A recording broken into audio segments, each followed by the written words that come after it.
He kicks the saloon doors open when he comes through. Yeah, Leo's brother is appreciating that beat. There goes a hello from Black Star. Hello, Black Star. What's going on, man? Mr. Alday's office sipping on that coffee. Roberto is in the building, congratulating on the 1K. Thank you, Roberto. Already? You getting risked over? Yeah, he came. Yeah, our side is coming to high too. They understand the assignment. This is the Hill chat. We are Hill people. Yes. What's going on? I want anybody watching the show live. Have y'all started getting any wrestling yet? Because on my feed, we still talking. Yes. I wasn't kidding. Sammy is talking. I don't know. What do y'all think about them keep throwing it in Sammy's face that he's never held a title? You know, because I feel like for them to keep making that like his narrative is making me wonder, are they going to end up putting the title on Sammy sooner than later? He has to be a permanent fixture in the main event picture wherever he goes. It just seems crazy to take the title off of Drew so soon. WWE is notorious for letting people not win the title in their home country or around their own people. They just did it to Finn Balor, a couple weeks ago. So, yeah. But yeah, I mean, it is a hard sell towards putting this title on him soon. I originally pitched Sammy to win the Royal Rumble since it was going to be here, and then maybe going on, saying the WrestleMania and possibly winning it there. So there still may be a path for that. I don't see it happening tomorrow. It'd be a complete surprise to me if it did. Okay. All right. For me, this goes back to the press conference at WrestleMania 39. This is me with my tinfoil do-rag on. Okay. But do y'all remember the speech from WrestleMania 39 when him and Kevin Owens won the tag titles? And they was kind of asking him about his solo run, like, him winning the championship and him being kind of like content with, like, you know what I'm saying? Like, that wasn't him being in a world title picture wasn't like, it's probably for him. Right. Okay. I think that he put himself in a box. So that's why they've kept with the narrative. Like, I would like to see him as champion one day, but like, do you feel like there was ever a point in the feuds that he has had since then that you can look back at and say, okay, that could have been the time that they was going to put the belt on him? Or do you think they was kind of like stringing us along all this time? Because they even did that when it came down to him and the title against Gunther for the Intercontinental title. Mm-hmm. They eventually did pull, the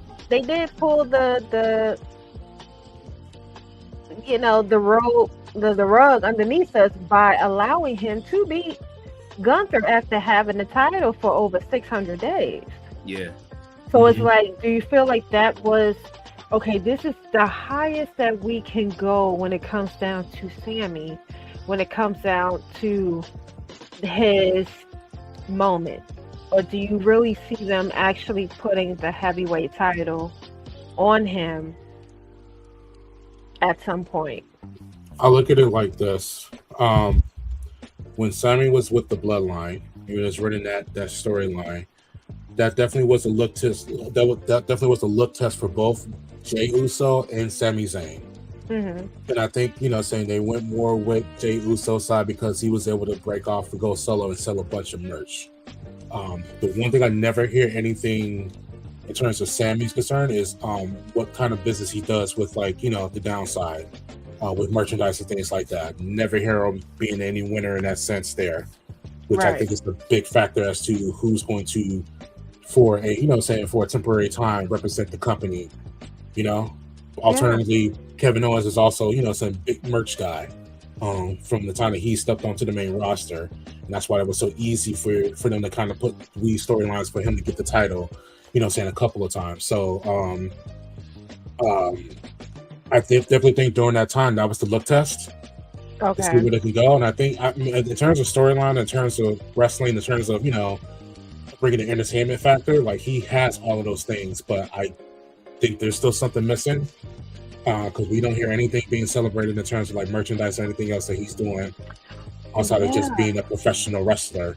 And that's pretty much the major thing that's holding him back. I think they keep bringing him to the dance. It's like you can have it, but you got to go do the other things. You know, so Yeah. we just can't be hot every time we go to Saudi Arabia. We just can't be hot every time we go to Canada. You got to do this in New York. You got to do this in Chicago.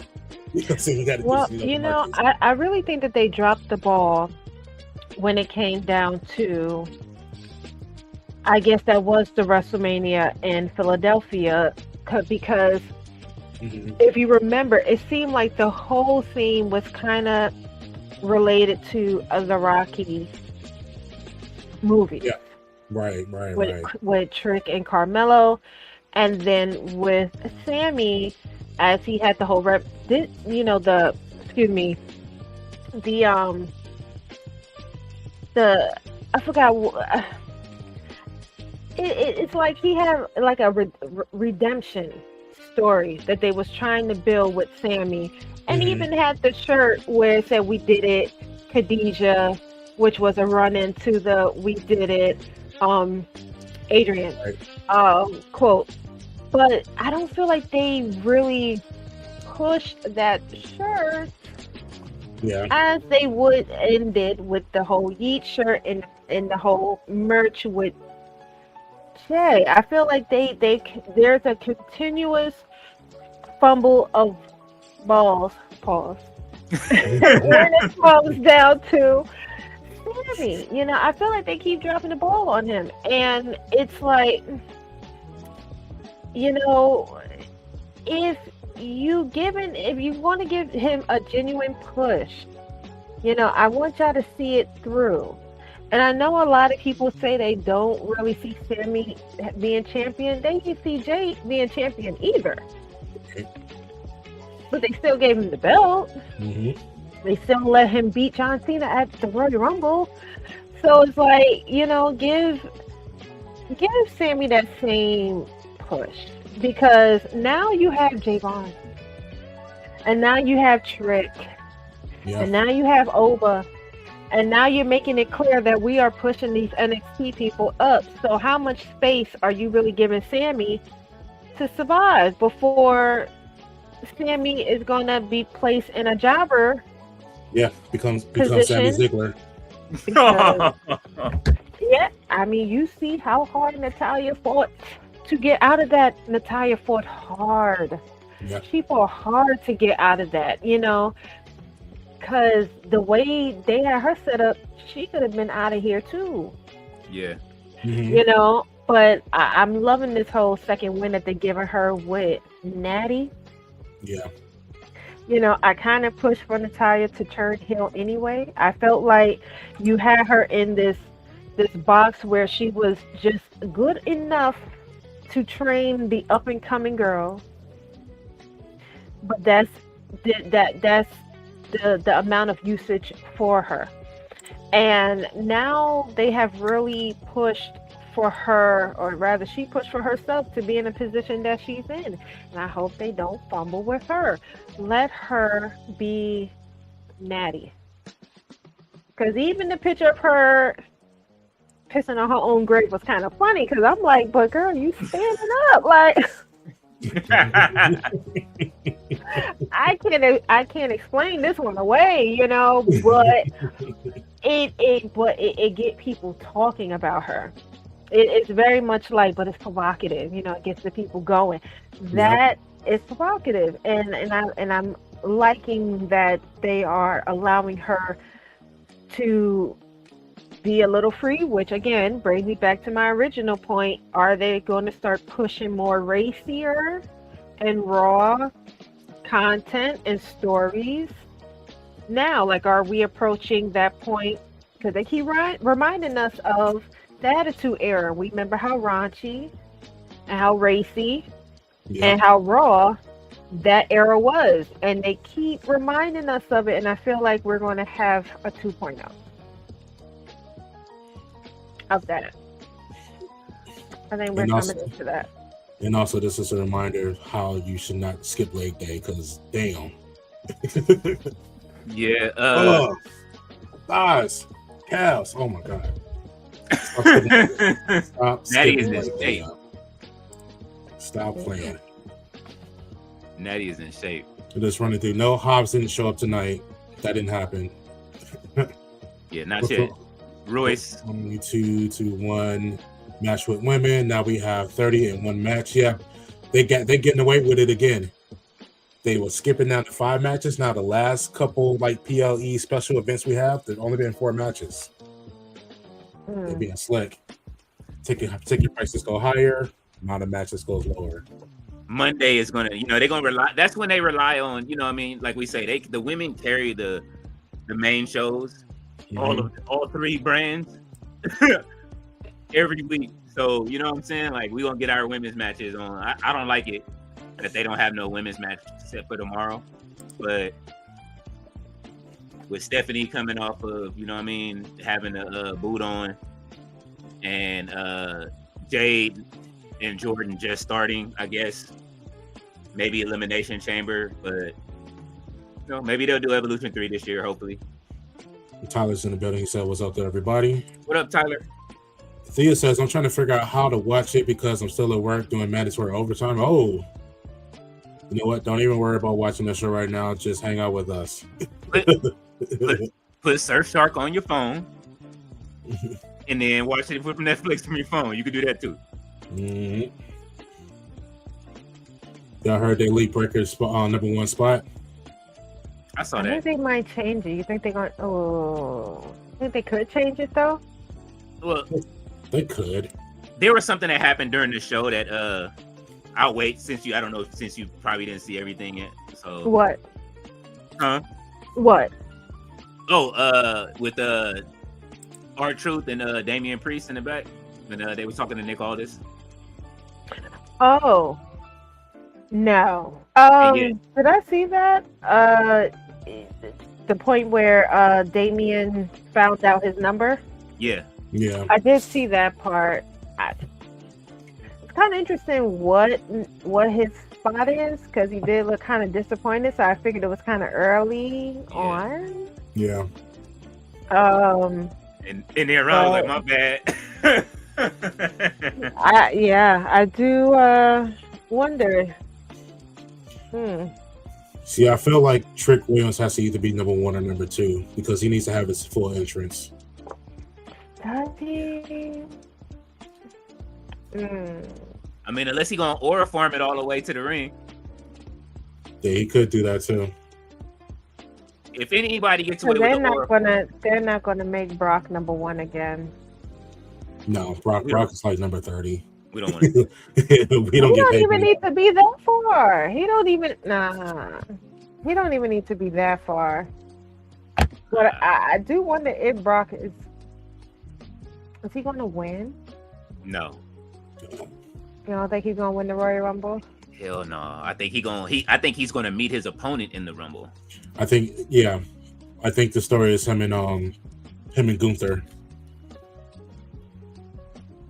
Yeah, I've always set up Gunther to go against people that he's going to retire. So, well, that's just all of us kind of like holding hands and bowing our heads and hoping that, Mr. Peabody's out of here. During the Royal Rumble, I mean, during WrestleMania, I can, I can see it.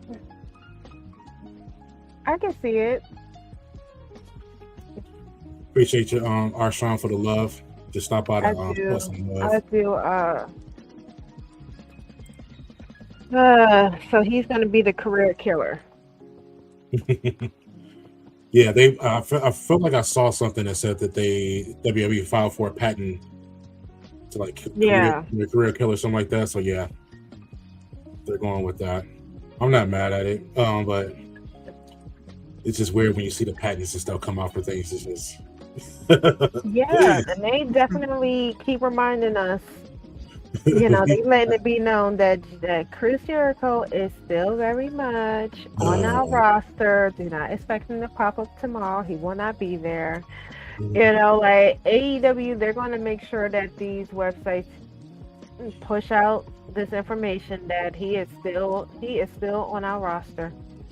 So do not expect him to be there. Um, but you know, I feel like AEW has had they have had gotten some one ups on WWE. Definitely Champa going there. Yes. You know, I feel like that kind of blindsided WWE.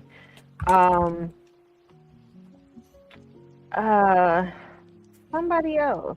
It would only have blindsided their arrogance if they didn't think that Ciampa was going to go out there and want to do some wrestling stuff. They really forgot that during the Black and Gold era, he was the first person that was like, "Nah, I'm not being called up. I'm staying right here." I mean, this is true. I guess it just.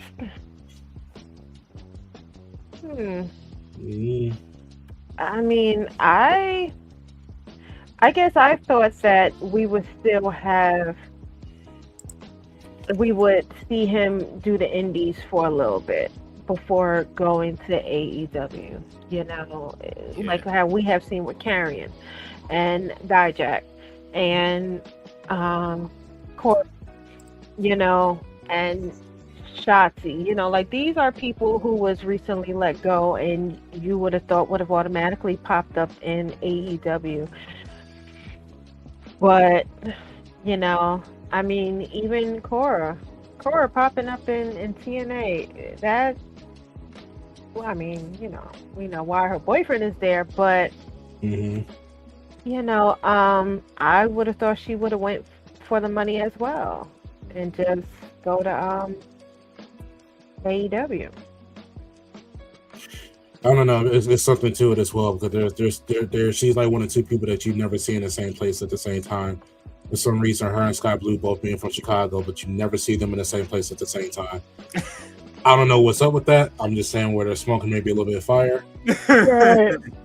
Just I'm not trying to stir the pot, but just I see the puzzle pieces sometimes, just like Right.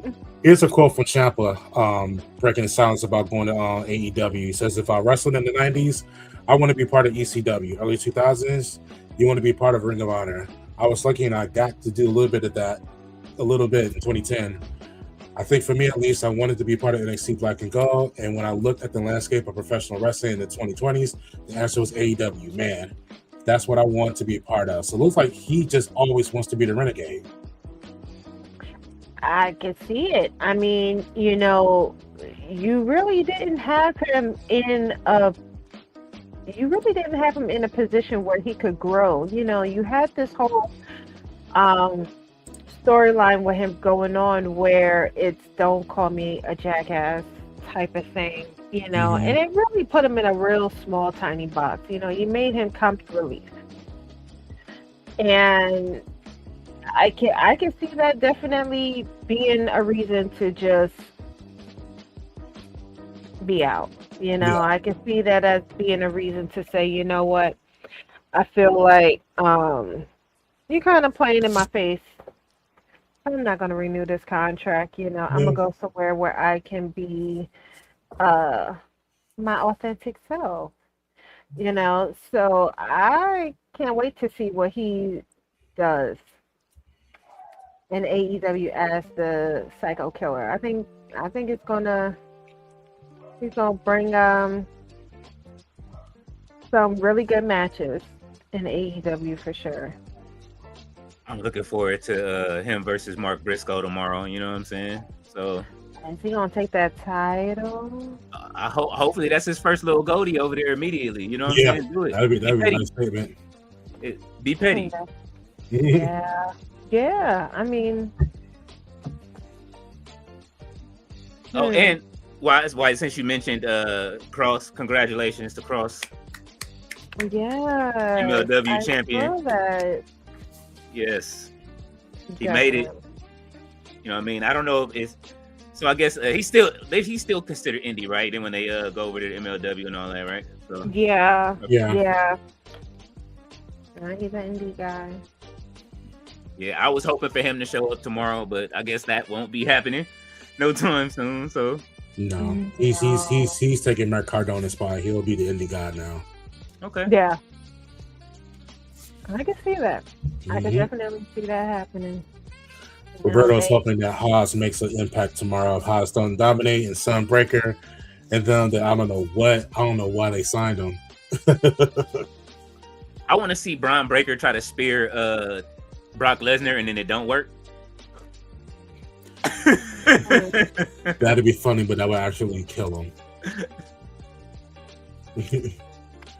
Oh, I don't know what that's referring to. Because we always like behind in the comments. So yeah, we're just talking about this show. Yeah. Oh, he might be talking about the Bret hate. Oh, yeah. No.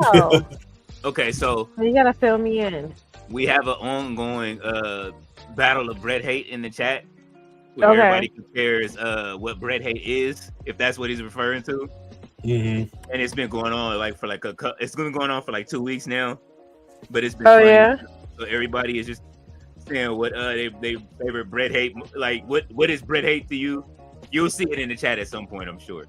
Yeah. Oh yeah. Well, I've always been a Bret Hart fan. So whatever he would say, I would say yeah. I believe. However, Okay. he lost me with the whole Shawn Michaels and Vince were lovers. I felt like, okay, Bret, now we just doing too damn much now. Like, you knew these two men were not lovers. It's given how far I can go with the shenanigans. But yeah, I'm dying to see what's in the comments, because he was a fool for that one. He was. Raleigh is in the building. What's going on? Raleigh is watching us all the way from the UK right now. So it's in the middle of the night. So even though he had a chance to watch SmackDown during normal business hours, still finds time to come out and hang out with us. So we do appreciate you coming through, Raleigh. Yes. What's up, Raleigh? He's talking about Ava not resigning and leaving on WWE. Shocking news today. Yeah. Very really shocking. Took us all by surprise. We were like, I feel like everybody may have been talking about Ava right before she made this announcement. It's like, like we were all on the same scene. We were talking about how she might have been like the next final boss for her position or whatever. And like about an hour after we said that, she was gone. Yeah, like this was inside the office today. We sitting in the office talking and be like, yeah, man, Ava, man, she could be the new final boss, bro. Like, later on, I'm stepping away from WWE. It was a hard. Yeah. My heart broke. I was like, no. She was like that young school teacher that couldn't get control of her classroom. That's what I love about her character. Yeah. Yeah, this all days off. Happy to see Mike in here. Happy to see me too as well. Gerard, you get praises for your beer. Daily praises for your beer. Stop it. Hello. Thank you. Appreciate it. You try to keep it healthy. Gerard got that beer bottle on fleek. You know what? I've been turning the heat down at night and just making sure I go extra on the moisturizer before I go to sleep. So be healthy. Okay. There we go. Black Star's getting ready to start. Bret Hayes getting ready to come. There it is. Yeah, there you go. Riley's talking about it. Early shows for UK wrestling fans. It's amazing. Yeah, enjoy it. Please enjoy it. We saw they laughing at beer bonnet. It's coming. It's real. It's real, and it may happen. Riley's asking, you watch the Rumble kickoff show? Anyone Larry getting a pop she doesn't get? That's weird. In the USA, it's weird. I think the fans are turning to starting. I started liking Lyra more. You know what I'm saying, on the main roster. I liked her in NXT, but she grew on me on the main roster, definitely. Yeah, I mean, I think she's solid. I think that show helped with her kind of feeling sad about her WrestleMania match. I think a lot of casuals who just don't understand that part of it probably just took to her because that was a super vulnerable moment for her. So Unreal. Yeah, Unreal. Yeah. I haven't seen it yet. Still, I'm late. I'm gonna watch. I'll probably binge it tonight before the Rumble tomorrow. What you think, Megan? What you think about Lyra? Um, I don't know. I don't know. I mean, she's not somebody that I run to watch when she's on. I do enjoy her matches, but it's unfortunate that when they don't book certain wrestlers right, the fans kind of loses the excitement for them, and I feel like that is for her. I feel like that's what it's for Julia. You Yeah. know, but I also see like you have to. It's like charisma is king in WWE. You have to have some sort of personality because if they are not booking you to the way that it should be leading you up the ranks, then your charisma is what's going to keep the fans excited every time they see you. And that is what you get with someone like a Chelsea Green. But even Hmm. though you have these pros who's in the back, who's been in the business for 30 plus years, like Bruce, saying what he said about Chelsea. And it's like, but you've been in this business forever. You're supposed to know ball. And you're looking at someone like Chelsea and you're saying that, she's not. No, was that Bruce or was that Michael Hayes? I think it was Michael P.S. Hayes that They said one that. and the Yeah. same. Doc Hendricks. But overall, saying the sentiment is still the same. You've been in the business for 30 plus years, and you're still looking at someone like her, and you're saying, like, she's only good for building people up. She is not the star. She is the star maker. That is what she's good for. That is her lane. Um, and this is why y'all fought for Julia. She was in stardom. She was making a name for herself. She was looking very much like she could go to AEW and become a star there. But y'all snatched her up because of how big she was in Japan, and y'all are doing absolutely nothing with her. Mhm. Nothing. Gave her a belt. She should have stayed on NXT.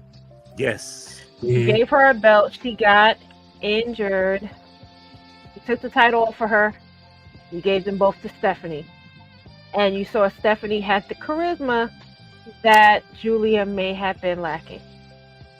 Or maybe Yep. it's just because Stephanie is hot and the guys like her. And thanks to Booker T for drawing more attention to her with his ad libs, Mhm. when it comes down to the devil's kiss. But one way or the other, you had these two women who had, as what they brought up, the fact that they had a language barrier issue,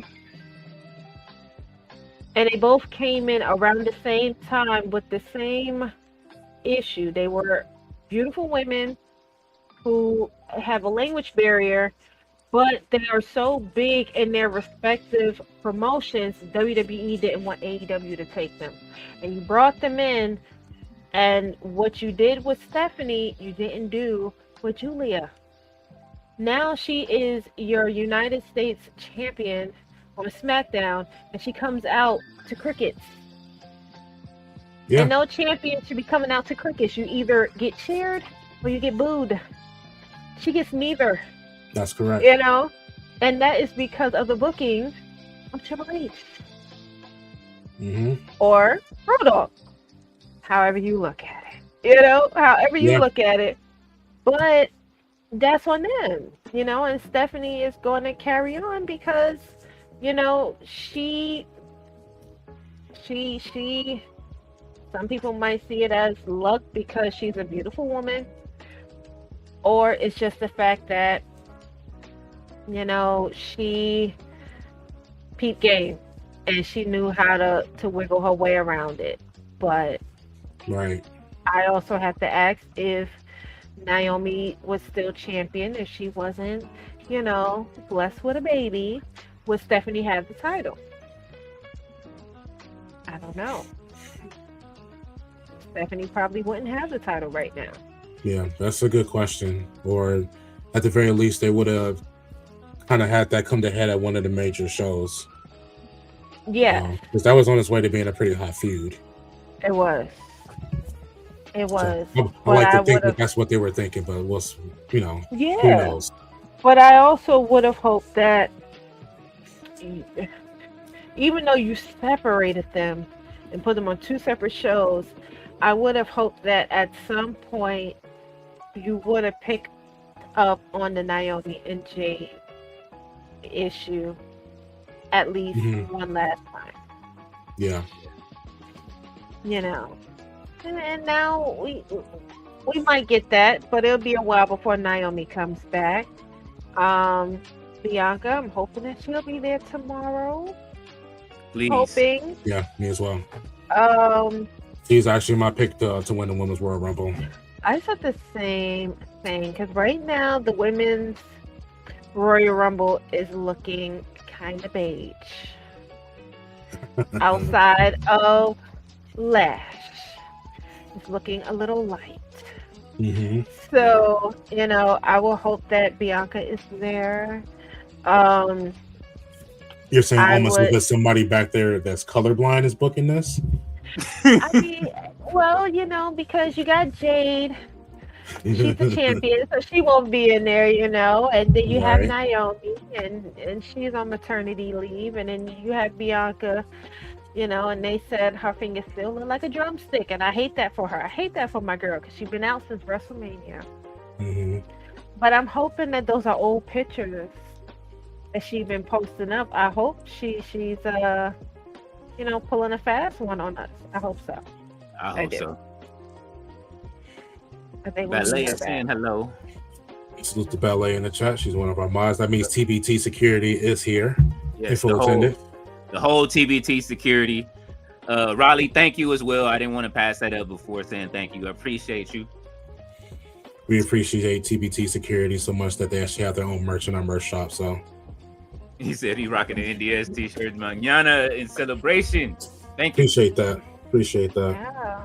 Please hit that like button. What do you say Tuesday was NXT Bret hate for the most part? Ethan Page keeping the Bret hate going in Canada. Listen, Ethan Page has been absolutely amazing. I would like to see him in the Rumble tomorrow. Yeah. Yeah. They could spare a spot for him. Yeah. It's time to come up. He's doing the Lord's work on the NXT roster, and he has been holding down that North American Championship. Yes, yeah. Where you at on the show, Megan? It's a commercial. Okay. I don't remember what's the last match that's going on right now. Wasn't really paying attention too much. I'm gonna pause it for a minute because I'm showing R-Truth playing with his balls.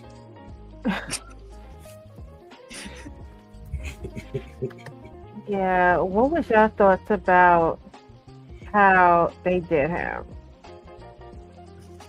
Oh shit! Gilberto said Ava is leaving Fuego when is Rock never coming back. I would love an announcement. So you talking about R-Truth getting fired and rehired and all that? Yes. Number one, they lying.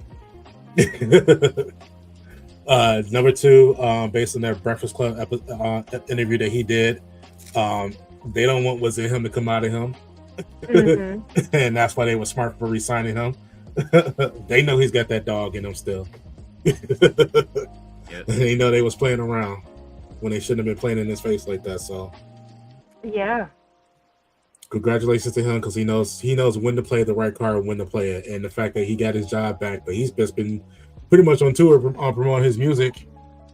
I mean, pretty much outside of the 5 minutes that they have him on TV. Mm-hmm. But yeah, I mean, definitely at this point, I'm not looking for him to have like great matches or anything like that. But so the brother's still paying his mortgage, and sometimes that's what it's about. Yeah. I mean, if you want to talk about somebody who may have been a fly on the wall in certain situations that holds a lot of secrets, in a lot of water that you may want to keep on your side. You know what I'm saying? Like, I fully expected him to, yeah, his contract is expiring, but yeah, we got this Legends contract ready for him. As soon as that one is, like, boom, he's in there. You know, say another 5 years or something like that. Like, I fully expected that to be the thing, and the fact that they would even like play with him like that to the point where they would like let his contract lapse. Like, nah, you're not gonna do that. The truth, because truth is just showing you he can go out there and he can talk. He can talk to us, and we're gonna understand what he's saying. It ain't gonna make y'all look good, especially with that crap that y'all just pulled with on West Side Gun. Like, we don't want to go into February with WWE in the doghouse. I mean, you know, and it very much boils down to that. You know, they most certainly wanted him to fight for his job. Yeah. I think Triple H said that in so many ways where he's like, you know, yeah, we told him that we wasn't renewing his contract, but I was kind of hoping, okay, now I'm seeing the R-Truth moment. But, you know, I was kind of hoping that we could have this conversation about the contract, you know, but it's very much like he said, if your boss calls you and tells you, don't come to work on Monday, you don't have a job, are you still going to come to work on Monday, ready to work? Like, you just told me I was fired. You know, what they didn't expect is for him to be as loud with it. Right. But also, they did not expect so many of their own wrestlers to verbally express what it will be like to fire him. Why would you do that? Why would you fire R-Truth? You know, and it puts them in such a bad spot because now your own wrestlers is questioning you. You know, you have to bring him back. But I think every time they look at R-Truth, there's a little bitterness behind it because, you know, it's unfortunate that it didn't work for Karrion, but it did work for R-Truth. The voices of the fans were far too loud for them to ignore because they also had, you know, the wrestlers to be on their side too. So, you know, when R-Truth is gone or when his contract does end, I hope that they give him due respect that he deserves. Excuse me. With his retirement. I will hope so. Because you didn't do that with Dolph. You didn't do that with Sheldon. These are men that's been in the business for so long and you fired them without a second guess. You just let them go. You know, Bobby left, but this is not the first time Bobby has left WWE. Right. You know, but you fired these guys, and then you thought you was going to be able to pull that off with R-Truth as well. You thought you could. No, sir. KM, I see you down there. You a fool.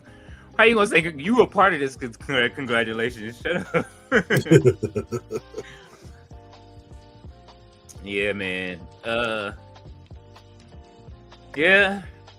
He said, they said Black Star said Thursday was TNA taking Steve Macklin to the firing squad. It's all right. He'll be right over there with Deanna. She said she's waiting for him. Yeah. Tia said, I see a lot of empty seats. They have saved their gold bricks for tomorrow to get into the Rumble. All right. Riley said, Ciampa looked great on Dynamite, guessing he's the new TNT champ and beats Briscoe, even after they made that new title. Oh, with Ricochet? No, they gave Briscoe a custom, the custom title that he has. No. Would they take? You know, I ain't expecting to take that title off of Joe as quickly as they did. I mean, that was Joe's first defense, and he lost it to MJF. I didn't expect Joe to lose the title as fast as he did. I didn't either. Yeah. Just took that title off of Adam. and he lost it in his first defense. Yeah, So there's some stuff bubbling on the back end with MJF and politics and influence and. I've heard. I've heard. So, I yeah. have heard. You know. I think we all watched that video on Mhm. YouTube. Yeah. Did you watch it, Megan? I know Which you're doing a video video? solo. Which one? Dietrich. No. Oh shit. No. Oh man. Oh man. Yeah. You have to forward that to me. I mean, Okay. but what is it in reference to? MJF and Alicia and politics and backstage influence and Okay. Yeah. the pushing and pulling and Trey Miguel and Yes. all that stuff. Okay. Yeah, basically putting all those puzzle pieces together in a nice little narrative that's 100% believable. Yeah. Okay. Wrestling's real like villain. I mean, again, yes, I did hear that he pulled allegedly.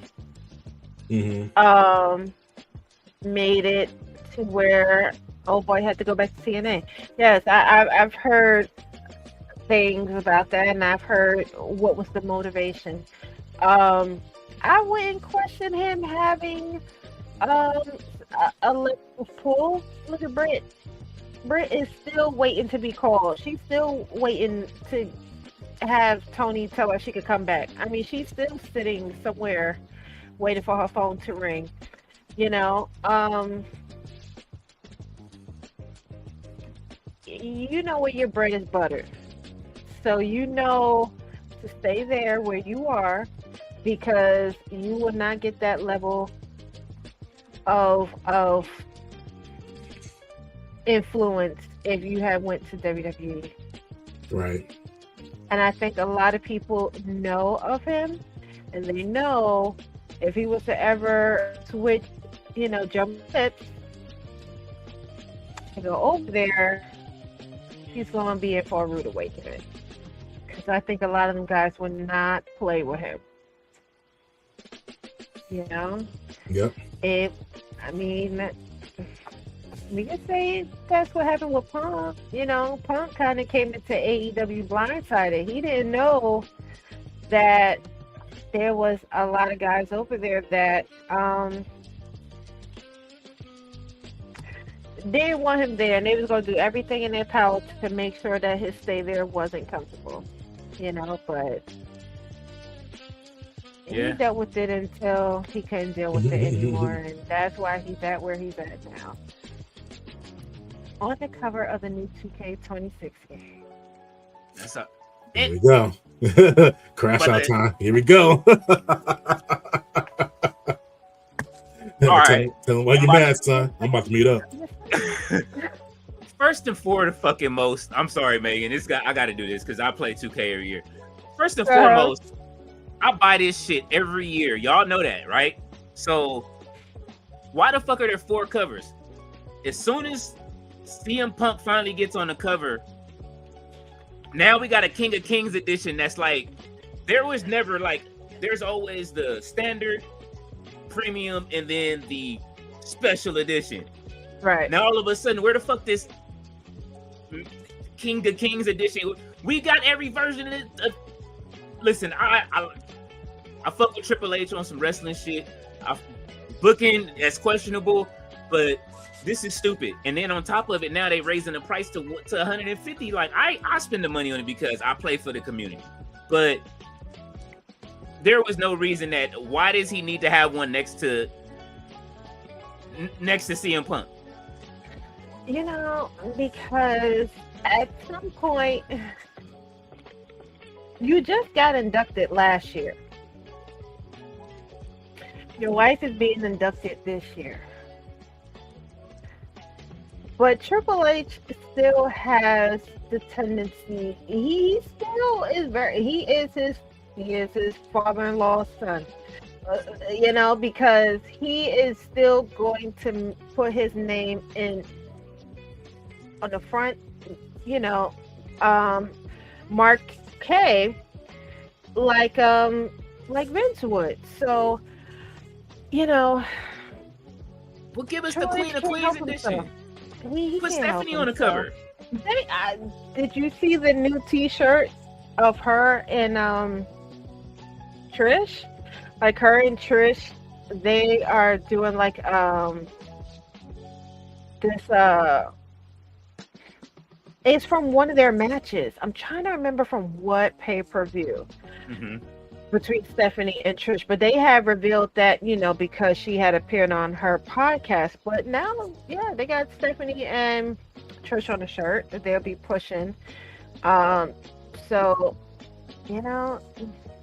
Triple H is gonna do what Triple H is gonna do. He gonna make sure that y'all do not forget him as a wrestler, as you see the whole conversation about how important he was in the Attitude Era took over Twitter. I don't understand that conversation because it's like of course he was important. I don't understand why people say he wasn't. Some people feel like he was a mid-card at the very least without DX and without the whole McMahon Helmsley regime. I don't know. I would be one of those people. That's the shirt. That's fire. I would be one of those people that kind of feel that way. I feel like he was important, but it was a lot of it was really based off of circumstance. Like I give him credit because he worked his way all the way out of the doghouse. They did not like the whole click thing. That's something that happened when Razor and Nash went over to WCW. He had to eat a lot of crow for that. He had to really pretty much crawl his way back from the bottom all the way to the top. And it was but for me, it was so much of just him being in a position to be the man when nobody else was there. Saying when things happen and circumstances happen, who we going to get? So they kind of step in the position, like Triple H positioned himself to be there in that position. But it wasn't a lot of fanfare for Triple H over your Stone Colds and your Rocks. Like he never had that position. They'd even brought in Chris Jericho during all of that, and saying I'm pretty sure if they wasn't thinking about Chris Jericho, that it might have been a Triple H spot. But they brought Chris and they put both belts on him and everything like that. It was just like they really wasn't thinking about Triple H like that. And I don't know, so if he was just rubbing people the wrong way still back behind the scenes. I know, marrying into the family, saying you think it helps, but it also kind of hurts. And so your reputation. But I mean, he has his place. He definitely is a Hall of Famer. He definitely deserves his flowers. Yes. But a lot of that stuff was circumstantial, especially, saying coming out of now when they kind of frame him as like, this big, huge, like Attitude Era figure. No, it was DX. You know what I mean? Yeah. It wasn't Triple H. It wasn't the Game. Whatever. Somebody actually did like a breakdown on that too. It's like we didn't even get like the Game promo until like 99. So it's like it wasn't him so much that it was DX. He was there, but like, saying that was Rock, that was Foley, that was Stone Cold. You know what I mean? Right. Yeah. Those were the leaders of that. They were. Yeah. I agree with that. Mm-hmm. But also, it ain't like I didn't tune in every Monday clicking back and forth for NWO and DX segments. Right. You know what I'm saying? Like I remember like, what DX doing tonight? I know that he was the king of the mid card at that point. You know what I'm saying? And then, but it was like, now we just gonna disregard that we like mid carders back then. Like, you know what I'm saying? Like, this is true. That was the Intercontinental Championship still. Mm-hmm. Yeah, because Triple H and The Rock for the Intercontinental Championship, that ladder match, that was fire. What you saying? What I'm saying? I'm sorry. No, I was just gonna say, even like the whole hardcore, title, like that whole scene is just gone, But back then, you thought of Hardcore Holly, you thought of Crash Holly, you thought of the Dudleys, you thought of the Hardys, but that whole it just seemed like that whole title division is just gone. There is no hardcore, division in WWE now. But yeah, we definitely enjoyed the mid cards. Yes. Absolutely. A lot of them really put on a show. Like they really was the meat of the show. Huh? I cheered for the Godwins. The slop drop was the move. Yeah. Who did they pour the? Wait a minute, because they used to pour that slop on everybody, and then, man, see, that's what I'm saying. Like the mid card was where it was at. It still was where it was at. Mm-hmm. No, absolutely. Charlie says, please like and share your friends who like pro wrestling. Back to the other conversation that we was having though about the booking. I think Lovely said it best. You saw her post when she was talking about it, Megan? I mean, she said a lot. What in... Because she's always speaking... Please do. Because one thing about Lovely is she's always going to hit it on the nail every single time.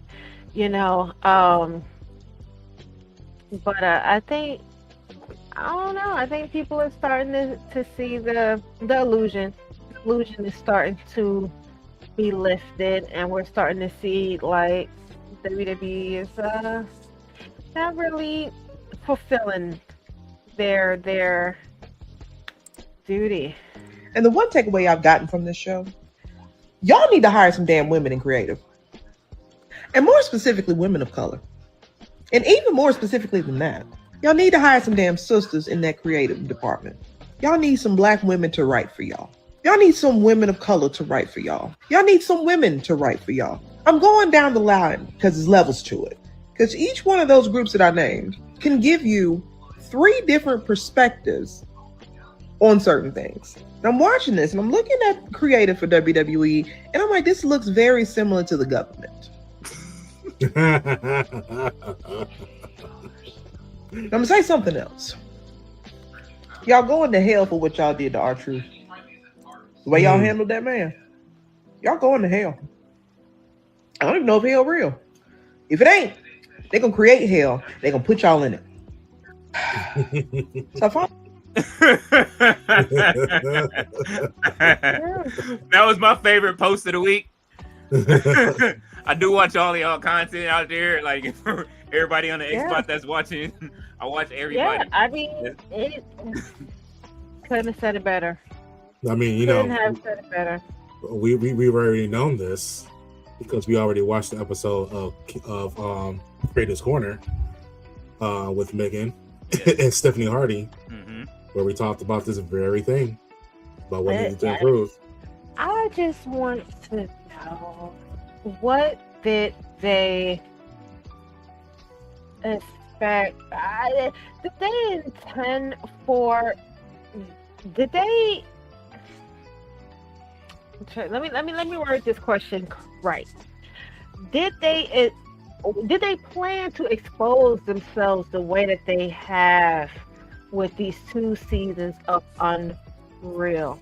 You are showing us your creative room, knowing that we're going to notice a discrepancy in the kind of people that is in the room. We're going to see it. We're going to notice that, not only the lack of people of color in the room, but the lack of women in the room. It's a fraternity. It's a fraternity in there.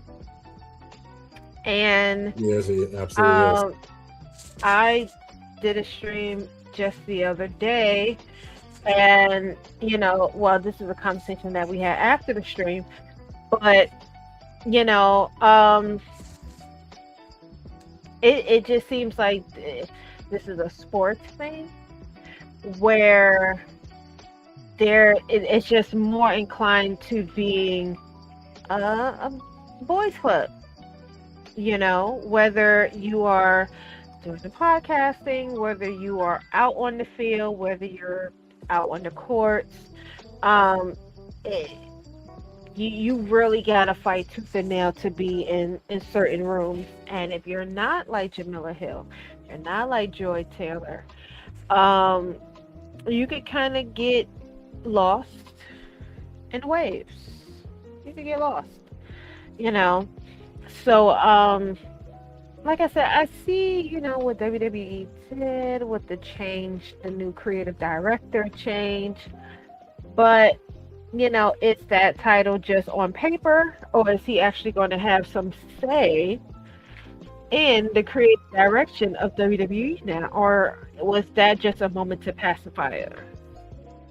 Because you Mhm. saw the backlash of what we seen and didn't like when it comes down to your writing room. I know exactly what it is. They meant to do it that way. They did that on purpose. They thought that they themselves were going to receive the sympathy. Right. Oh, this is a hard job. Y'all wouldn't want to be in our position. Look at all the things that we have to consider. Look at all the things we have to think about it for us. That's the way they're presenting this. Every time I see these clips, I haven't really watched the show, but every time I see these clips, that's like the presentation. It's like Triple H is like there, or Michael P. as is there, and they're kind of speaking from a poor me sort of situation. Like, saying like we have to make these decisions, whatever. It's just like, no, they have no clue. Yeah. And it's like, well, your job wouldn't be so hard if you just hired more people who are prone to think differently from you. So therefore they can offer different ideas, because most of our ideas come from what? From past experiences, things we grew up seeing, witnessing. Just this, you can see how far a creative mind goes when you have a room full of different people from different walks of life in the room. We all don't think the same.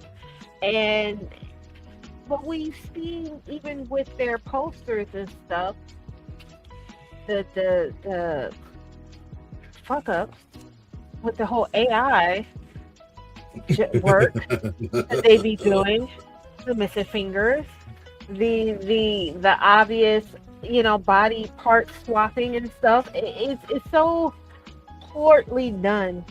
You have someone highly inexperienced in these positions, and they don't know the first thing. They don't even have the decency to triple check their work. And it's the fans that are seeing it and calling them out for it. Mm-hmm. Like with the whole Braun Breaker thing. I know somebody lost their job when they showed that Braun Breaker was going to pop up at the Royal Rumble at #1 tomorrow. Somebody definitely lost their job. They were told, this is your last weekend here. Mm-hmm. And didn't pay for his flight home from Saudi. Yes, I hope you got a round trip, but we are not paying for you.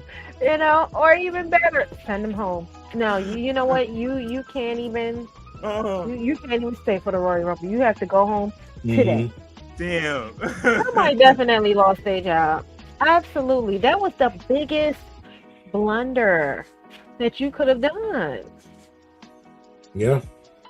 That's the biggest fuck up, really. So, yeah, I know somebody lost their job. Some poor little intern I would have really lost liked their dream job. Who would you like to see at #1 and 2? We've been having this discussion. You had your choice. I would like to see. I would like to see Oba as 2. I would like to see him as 2. Okay. As for the first, I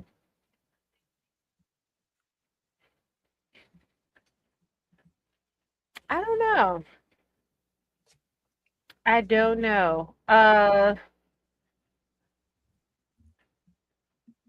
I don't feel like it would be. I feel like it will possibly be someone that is kind of already in the heavyweight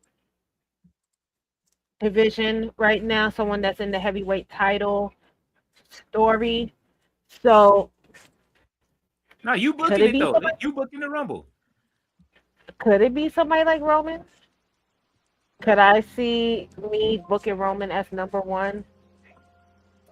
That would be interesting. Um, I think it would shock people, but I also feel like if you're going to make him number one, he has to break some sort of Iron Man record. He has to. If you have him come in as number one with no intentions on him winning, he has to break someone's record, either in there for the longest period of time or have the most eliminations. Brock has that right now, right? Because he Is was. it He Brock he Lesnar? might, 'cause I remember somebody broke Kane's record. I think it was Brock from Mr. Peabody. Yeah, wasn't he like Yeah. number? Yeah. I feel like if Roman was number one, he would have to break a record. He would have to break somebody's record, either in there for the longest period of time or have the most eliminations.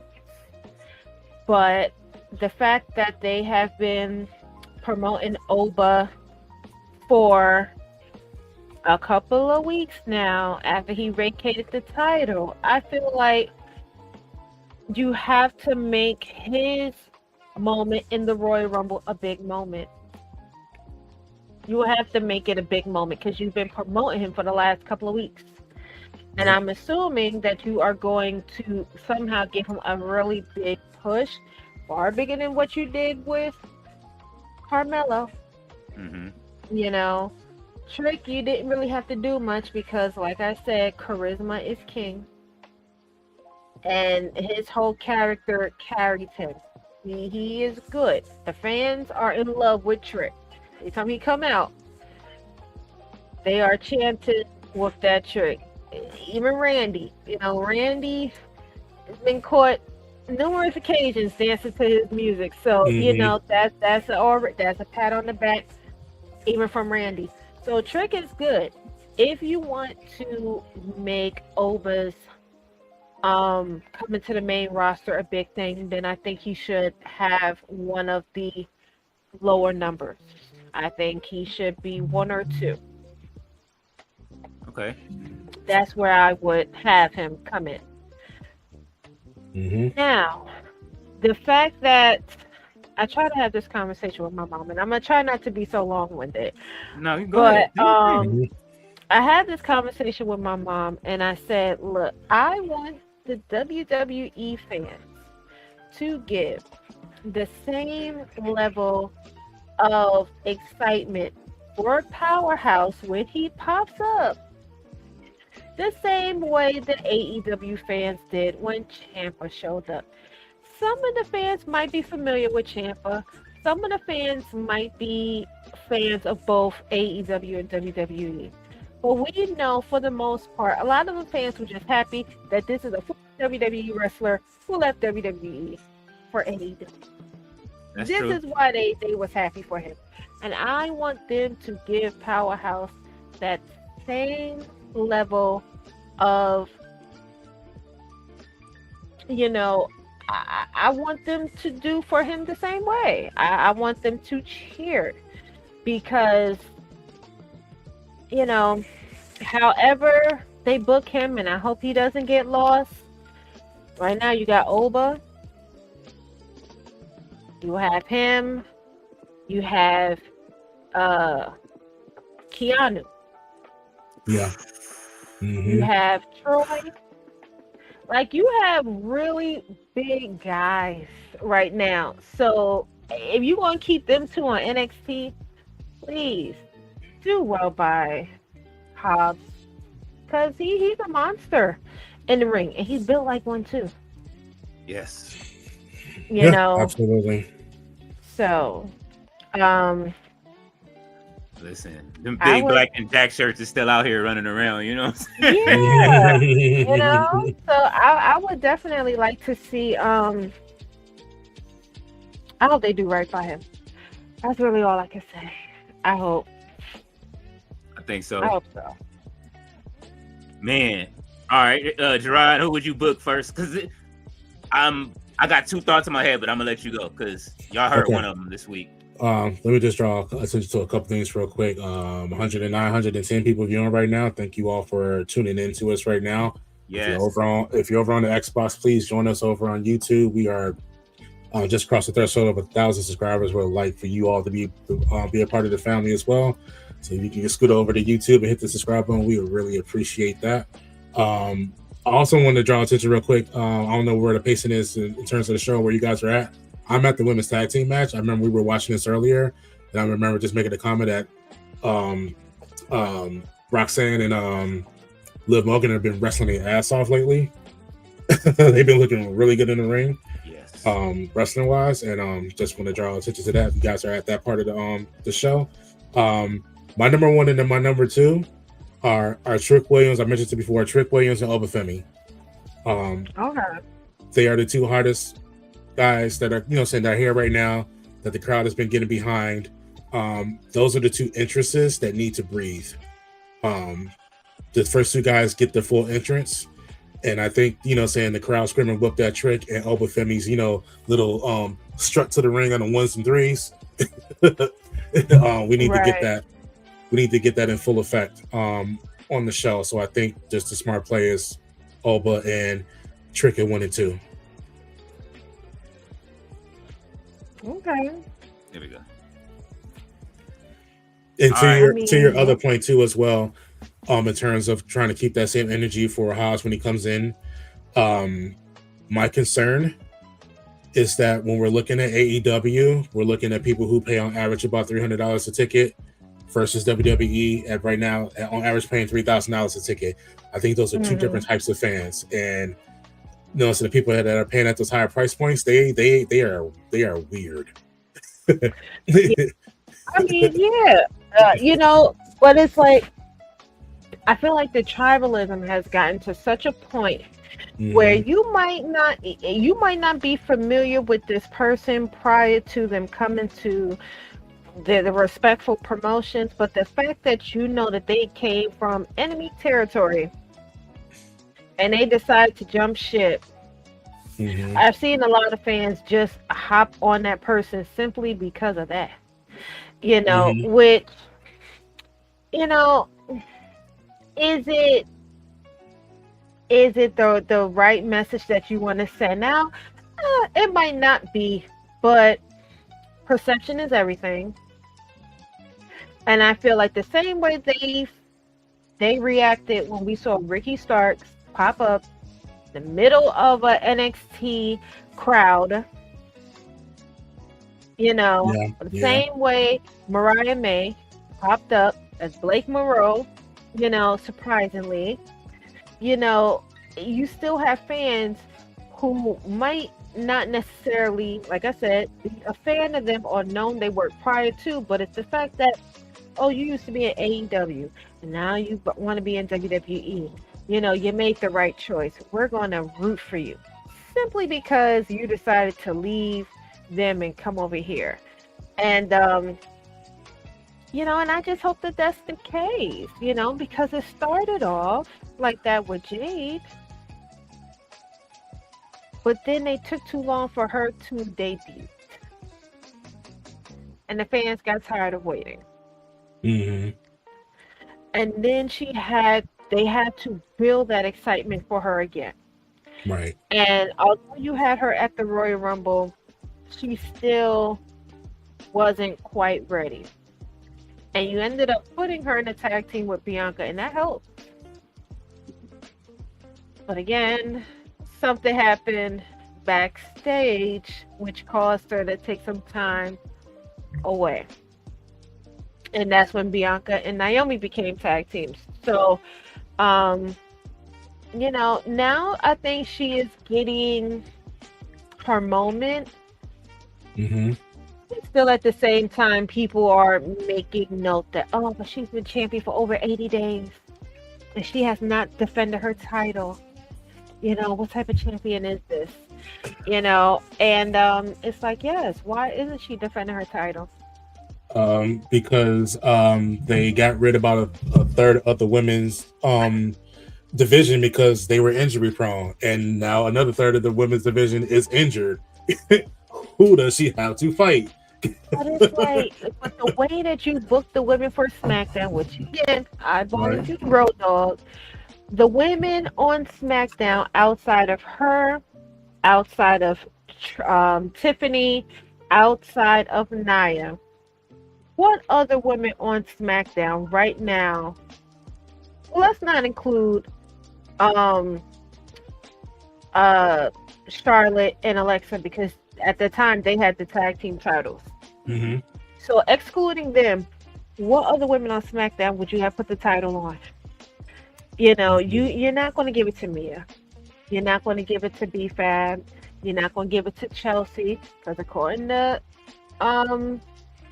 Michael P. Michael Hayes, Mhm. she ain't good enough to carry the Michael B. women's S. title. Hayes. Yeah. She ain't good enough, you know. So it's like, but that's your fault. That's Mhm. your fault. That's your fault that, you know, you're acting as though you had to put the title on Jade sooner than she was ready for it. And now you have the fans questioning why she's been champion for over 80 days and haven't defended the title once. And now you didn't put her in a position to go up against the juggernaut. And you're going to have to you're either going to have to make us believe that Jade can equally and fairly beat Jordan, or you're going to take that title off of Jade, Or this option C, which is, call up Kelly Armstrong and Jada Parker and bring out the baddies.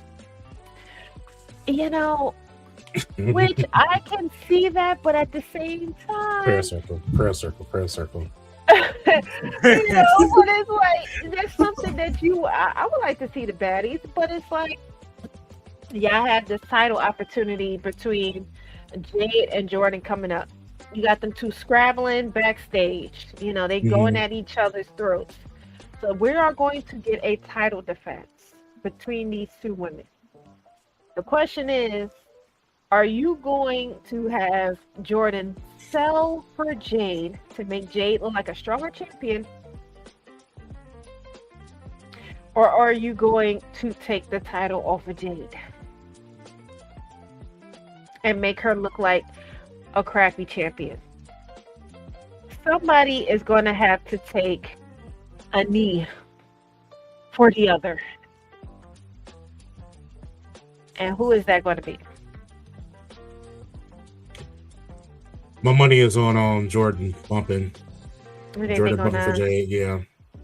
You know, and it's like, there's no reason why Jordan shouldn't have held a title in NXT. Right. There's no reason why she should have been jobbing for a lot of the matches. A lot of the matches, Jordan should have won. We watched her in TNA. A lot of the matches, she should have won. Mm-hmm. I really played in her face. Same way y'all playing with Zarya. Nobody's ready to talk about that. Y'all playing in Zarya's face, too. I'm tired of that. We need to take a brief moment because there's something cooking in the chat right now. They are trying to figure out how to fill Ava's vacant position. Oh, yeah. Let's go back up. I'll go back up. Because I think Thea put her name in a hat. She said she wants to be the next GM because she needs a new job. I hear that. Somebody's paging Paige. Mr. They all said Paige. But Thea's first order of business. Hold on. Oh, go ahead. There it is. I was doing the same thing. Her first order of business is future endeavoring Jada Parker. Don't do that. Not a Jada Parker fan. No? No, you know why. I'm gonna just leave it at that. Why? Oh man. man. I'll do it like this. Hold on. Wait, where's that picture at? Keep me in the dark. Well, just to know that Thea's full name is Thea Fatu. Yes, I saw that in the chat. Yeah, so one of her people, one of her cousins getting fired from her job or leaving her job.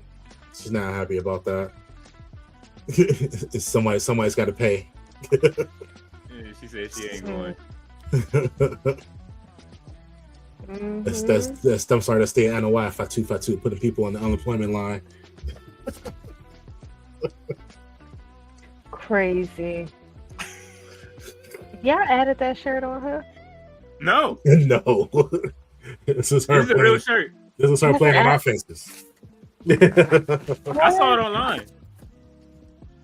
Mm. Well, I mean, I seen just a little slur marks, you know. She be putting up, you know, if you miss me, put me on your stories. I saw that. We sitting here posting up escape songs and stuff. It's I like mean, y'all need I to get start it. playing with us. Look, you just need to go over there and beg like he sweat. Make up with that girl. You know, You can Go tell on and make every up time with they her. work with. and then that's it, you know. But she's you know, she I mean, we already see them two together. So at this point, it's just watching any other couple go through BS online. They just take it on the internet. But you know, shout out to Lipstick Alley because it was on there for a minute. And them two was messing around, you know, long before it had came on to the main front. You know, Lipstick Alley. You know, because she That's she funny. would put she was you know, I mean, she was putting stuff on her little subscription on Instagram, and people were just putting two and two together. You know, so What? How much she charged for her subscription? what was it? It haven't gone up or anything. I think it's still $5, but I mean, you I know, might have to tap in. shit. I don't know what she put up there now, but I know she was definitely hitting at them then. And thank you once again for getting the YouTube channel to 1,000 subscribers and get this monetized. You just know that your money is going to good cause. Yes. To the Jada Parker Fund. And then you can see exclusive.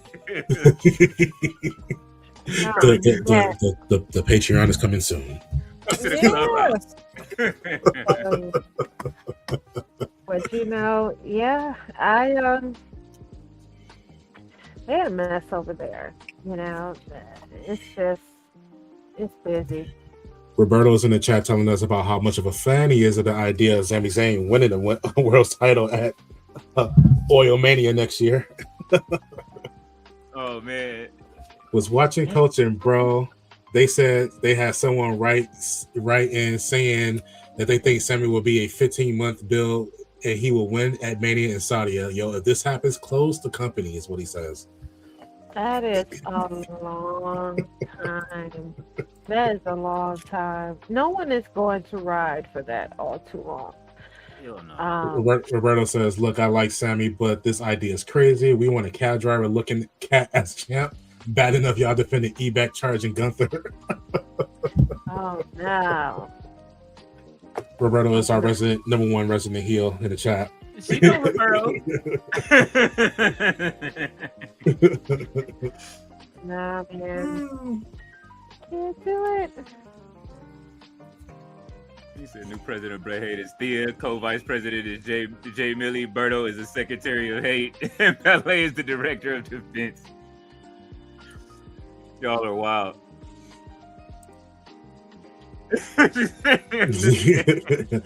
Support for Thea trying to get rid of Jada Parker. I don't know. Man.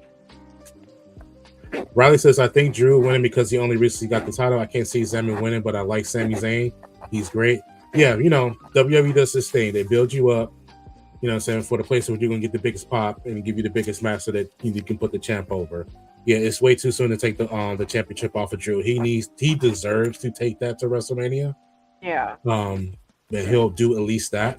And he will get the best match possible, whether we're going to get Randy Orton. I don't think we need to do Cody again, to be honest with you. No, Um, I don't feel like Cody needs to win. I don't know if we need Roman in that spot, but Roman against Drew at WrestleMania would be respecting Drew. But yeah, he deserves to take that championship to WrestleMania for sure. I mean, I know that I've been hearing that they do want to kind of break this tie between Roman and Cody, because they are 1-1 against each other now. Yeah, it's what they But usually it's like, do. do we need this No. at this WrestleMania? Or do you think that they would save that for something like Saudi? This is true. Is this something that they can push for Saudi Arabia? Have them two face each other at Saudi Arabia, which would mean that one of them will more than likely have to win the title at WrestleMania. But who is more inclined to drop their title at WrestleMania, CM Punk or Drew? Punk. You think Punk is going to drop at WrestleMania? Yeah. Yeah. I think he would be willing to more than Drew. Like, he came back, did what he wanted to, did what he was supposed to do. The only thing I didn't get to see from Punk is him raise the bring the brown bag in from AEW. Oh, yeah. That's the only thing I want to see. You keep that at home. Uh-huh. You do not bring that here. You keep that at home. Nah, just bring the bag. You just, you know what I'm saying, carry it in like Jake the Snake used to bring in Damien. You know what I'm saying? Yeah, I mean, but they should, but I don't know. That'd be the pettiest thing. Listen, you gotta get petty. Like, that's what I'm saying. This is why we need.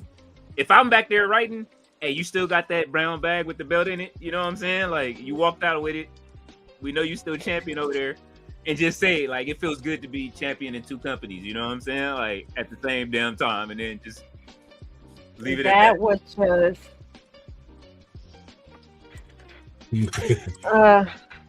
I feel like that would just set AEW ablaze. Yeah. That would set AEW ablaze. I know Tony Khan will lose his mind. I can't say what I would like to say, but he will become a fan of Peru's finest that day.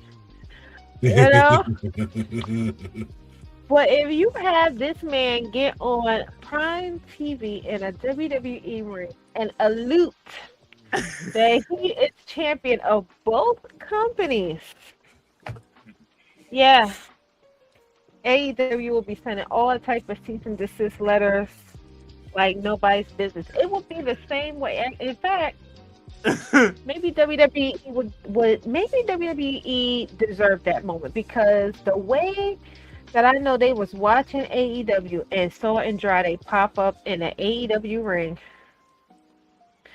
and how quickly they were sending those cease and desist letters and told him, get off of their TV now.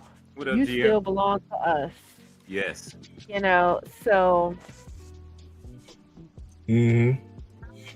What's going on, GM? Roberto says we just got Jada Parker versus Nikita Lyon. Nikita Multimedia. Guaranteed NXT viewership went up. Big Cat Keita, as Booker T calls her. Charmel, listen, we need you to get Booker T in line. He be doing. I mean, he be doing the Lord's work. He do what he got to do. He do. In NXT, Yes. Oh yes. The ball was coming. Yeah, it was. Riley is a babyface because he likes Cody Rhodes. Yes, you all right, Riley. We know you the babyface in the chat. We like Cody Rhodes. He just be messing with him because he just the timing and things of him. It's just funny. Yeah. But it goes back to, like I said, I was up doom scrolling YouTube last night and I couldn't sleep.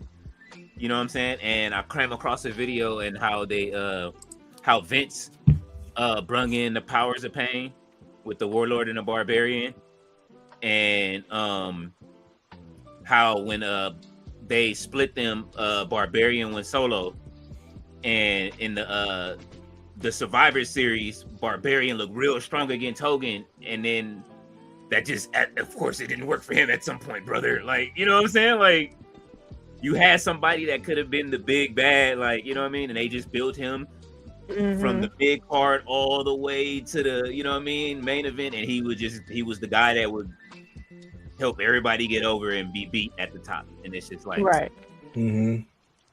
Yeah, I don't want that for Sammy. But Roberto says that Sammy becomes champ. I expect live event tickets to be $20 like my cab rides, just like Jay Uso. No, Michael Scott, no. Don't do that, Roberto. And then very cute GM with the $5 super chat. Congratulations on the 1K. Thank you very much for that. Thank you, GM. With that, we'll give you a short.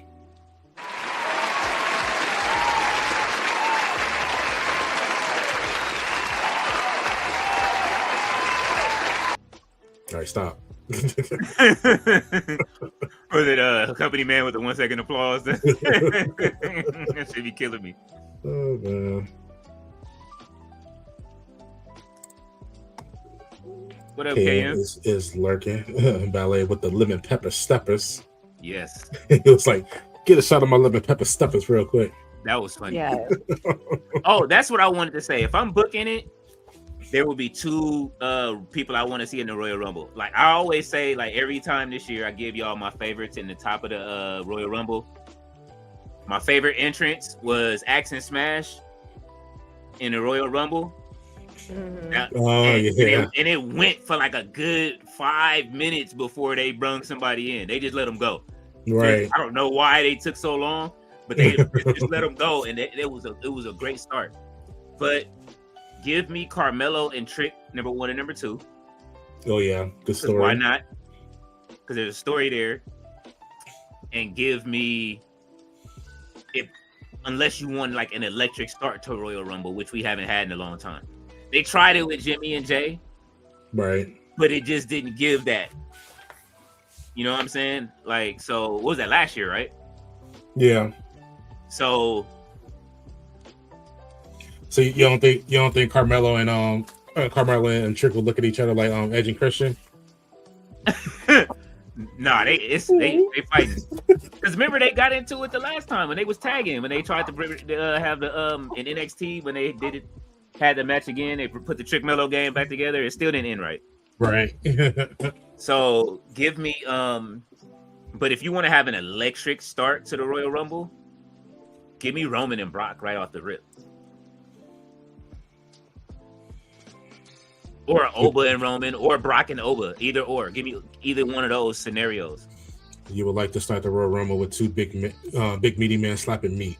Yes. Mm-hmm. Yes. Give me that right off the top. Like, when was the last time we had an electric start? Don't like give me like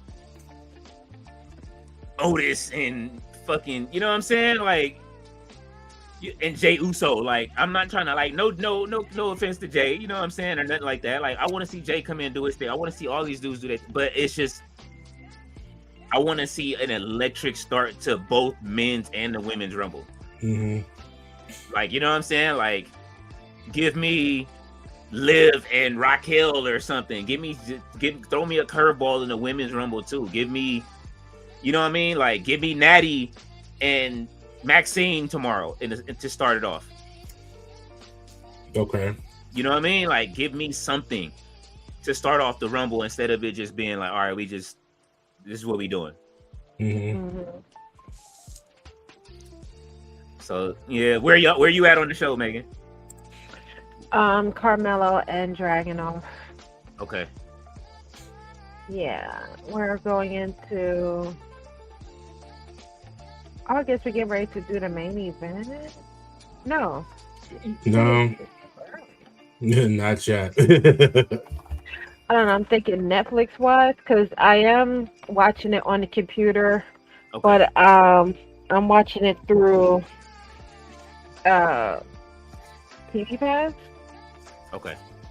So it just does have the commercials on there because I'm watching it through the USA channel. Okay. Whereas when I usually watch it on One Max, it's ads free. So uh, the show be done like a whole half hour before it's scheduled to be done. So but We'll get you yeah, set up for tomorrow. You got yeah, Netflix, right? I have Netflix. Okay. Yeah, we'll get you set for tomorrow. Get you on a Canadian feed with us. Yeah, because any other time, like I said, I'll watch it on these little websites and stuff because $30 is crazy. Yeah. No, we're not doing that. $30 is insane. Stephanie McMahon gave us the key to the city with Surfshark, and we just been riding in Surfshark. Yeah. You sure enough did, bro. Yeah,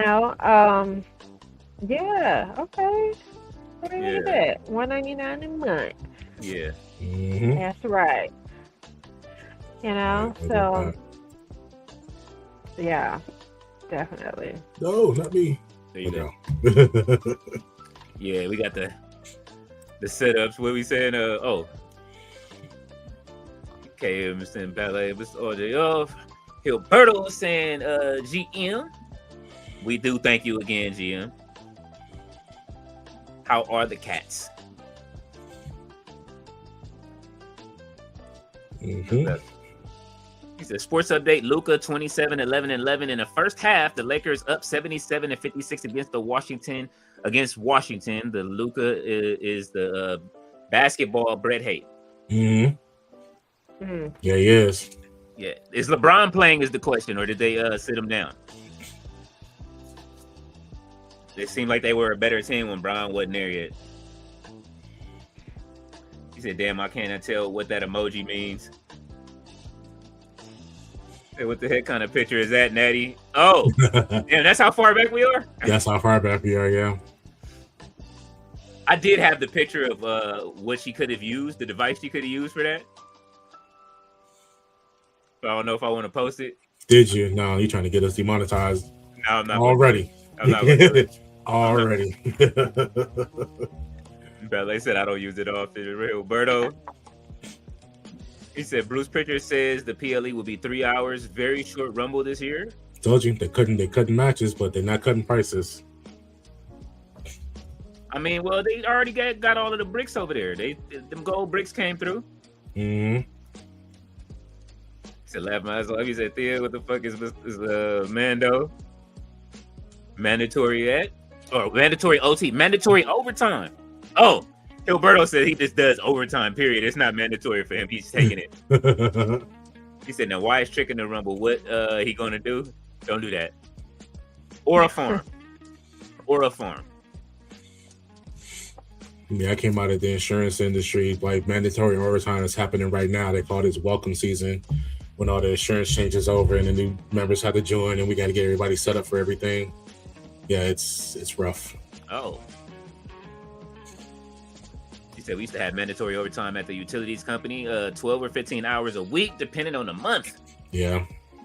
Damn. Sardi's offset. Lesnar versus Gunther, urinal on a. See, Mr. Sardi's off. You always.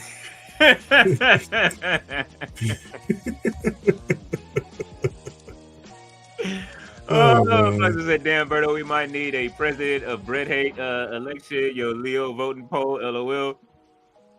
I will put it up. We're going to do it tomorrow. We need something extra for the Rumble. Maggie, you still coming through for the Rumble tomorrow? Yeah. Are you available? Okay. Awesome. Roberto said, I have had every old head say to me the WWE has gotten so fake, and the example they used is the rumor Gunther will beat Lesnar. How do you suspend belief on that one? I mean, man, my dad say that too. I mean, to the casual fans, there isn't. You know what I'm saying? Especially if they're a casual Laps fan. Like there is, like they just have to have a good match and draw people to watch it, which they probably won't. But He's overtime by definition is not mandatory. Laugh my ass off. Peace sign is what you getting from me. But like I said, we pray. I'm pretty sure that was when we had the hammer up. Mm-hmm. Say, I know Hilberto. I know Thea is crying at work. She is ready to go. Let us know when you make it home. You probably already did. AJ is coming out. Oh, AJ once again in some straight cut jeans. He's not wearing the mom jeans today. I'm a Miss Herbal Lessons guy, but I'm assuming he's gonna pop up in TNA and more than likely wrap up his career there. Yeah, AJ's got to do one more thing before he leaves, for sure. I think he is definitely, yeah. I think that's where his wrap up is going to be in TNA. Unless he stays with WWE and then, you know, they have a proper invasion with TNA. You know, but y'all didn't put up such a big fuss about this man putting his career on the line for Gunther. He ain't losing that match tomorrow. I can't see it. What if he do? I'm gonna be sad. If he does, he got to lead the boots in the ring. If he don't lead the boots in the ring, I don't believe it. Mm-hmm. Well, I mean, the fact that he, you know, used certain terms like, you know, Gunther said he's going to end my WWE career rather than just end my career.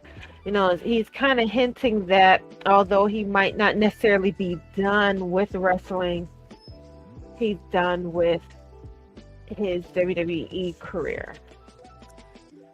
You know? Okay. Well, that sounds very familiar. Too. Huh? There's been a few people that said that. Ciampa just said that. Adam Copeland said that, which we haven't seen him in a while. He did. Who else said it? There was a few people that went out and said they done with their WWE career. There's nothing else to do. Yeah, I mean, I can only assume that, you know, like, I mean, John Cena made it very clear, like, this is it. I'm not coming back. There'll be no surprise matches. There'll be, you know, I won't come and have my one-offs. Like, this is my final run. You know, if you see me, it is strictly in no sense of wrestling at all. And with Edge and rumors that his career is coming up, you know, his contract is coming up later on this year, and they're looking at Wrestle Dream being his retirement, you know, match. You know, it just kind of, you know, like it's out there. It's out there that, yeah, it's out there that Edge his career is wrapping up too. I didn't even get what I wanted out of him and Christian. Like, he went and filmed the show, and I didn't get what I wanted out of him and Christian's story. You wanna know why? Because Adam took his ass to AEW, thinking that them old bones was still going to somehow uphold himself the way he used to be in the early 2000s. And he busted his ass not once, but twice. Twice! This is the point that I was going to make. Yeah. The tea leaves for me. Got hurt. And I guess now, you know, I guess now he has come to terms like, okay, maybe I am too old to be doing this stuff. Yes, Edge, you're 50 plus years old, bro. Like, yes.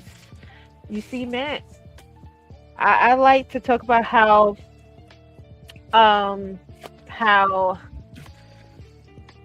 what's the term? How flexible Jeff's hips are compared to Matt. Matt is very stiff when you see him wrestle. You know, Matt can't do the things that he used to do. He had suffered severe injuries. You know, Dudley's as you see, they knew their time was up. They had a to me, it felt like a very quiet send off between them and the Hardys. It was very quiet to me. It Mhm. didn't get Yeah. what I thought they deserved as wrapping up the career of the Dudley boys, or the Dudleys. So I'm assuming they're going to give Edge a nice send off. I will hope. I will hope that it is with Christian. But I didn't hear anything about Christian leaving with Edge. You know, like I will retire you, but I still have some time left in my contract, so I will still be here. You know, with Christian at the very least. Where the fuck is Nick Wayne with the TV title? Mhm. Wait a minute. I just thought about that. Nick Wayne been missing. Mama Wayne been missing from TV. I mean, I feel like that's the reason why, because their storylines is tied to Christian and just waiting for him to come back, but Christian's waiting on Edge, on right? Cole to come back, whatever. But I think, like I said, the tea leaves for me is telling me that both of them, with Cope and with AJ, those last injuries that they got, you know what I'm saying, and their respective significant others is looking at them like, You know, Goldberg got the Unfrozen. retirement that he deserved. I wouldn't even have given him Saturday Night's main event. I would have gave him a SmackDown episode. see, That's on his way. I already said my piece So about he this.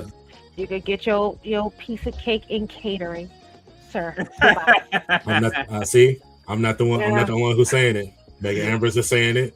Sports Illustrated is saying it. I said it on my Twitter too. I said he got the retirement he deserved. He didn't deserve anything else. You didn't deserve anything else. And he was mad too. And they said, you know what?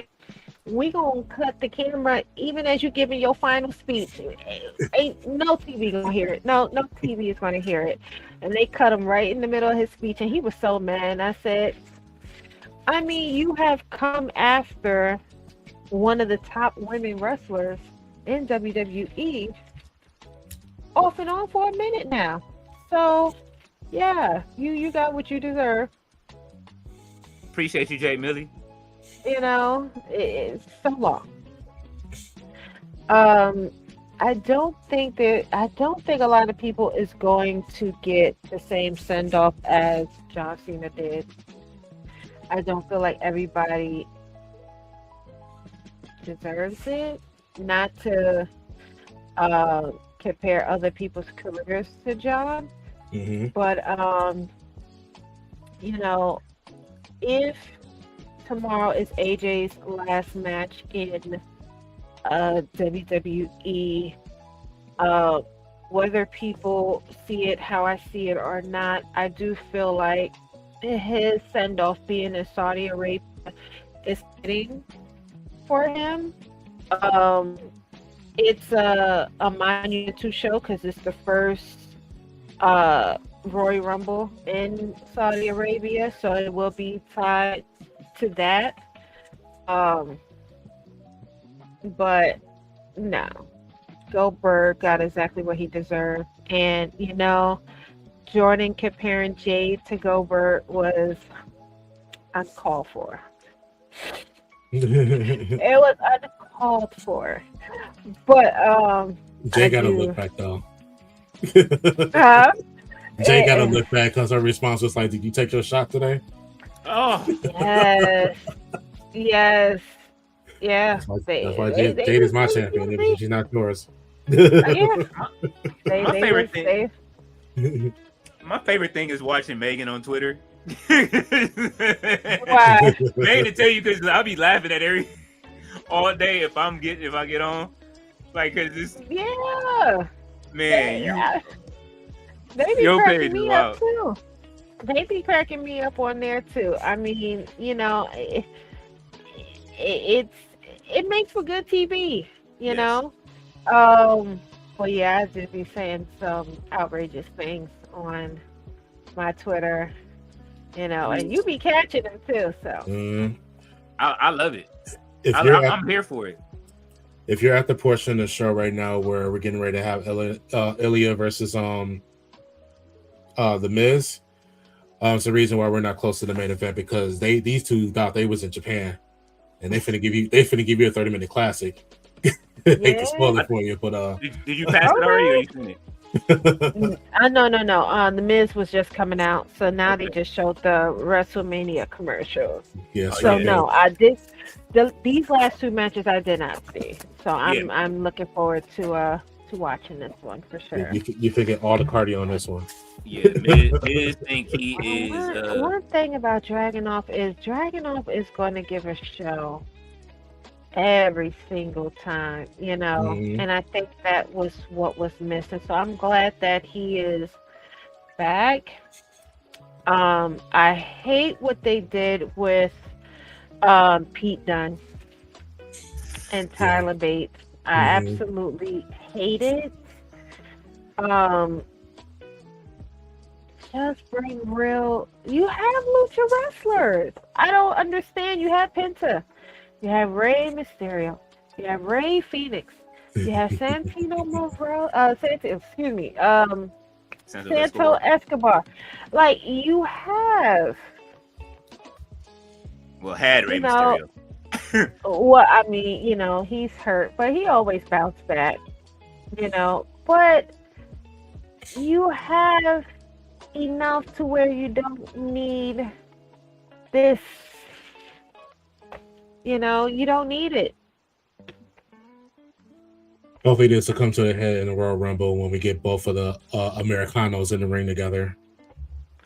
Because I suspect Chad Gable is healthy and he's there. I don't know. You've seen how solid Chad looks now. I would hope at this point you don't even come back as that character. I hope you would come back as a whole new, character the same way they've been doing for Ivy. I like it. Because they have separated her from the Creed brothers, right? Is she? No, she's still with them, but she has like this new look, and they have like a new persona or whatever. Right. So they still call them American Alpha, but like her look has changed completely, and like they're not as goofy as they were the last time we see them. So it wasn't working.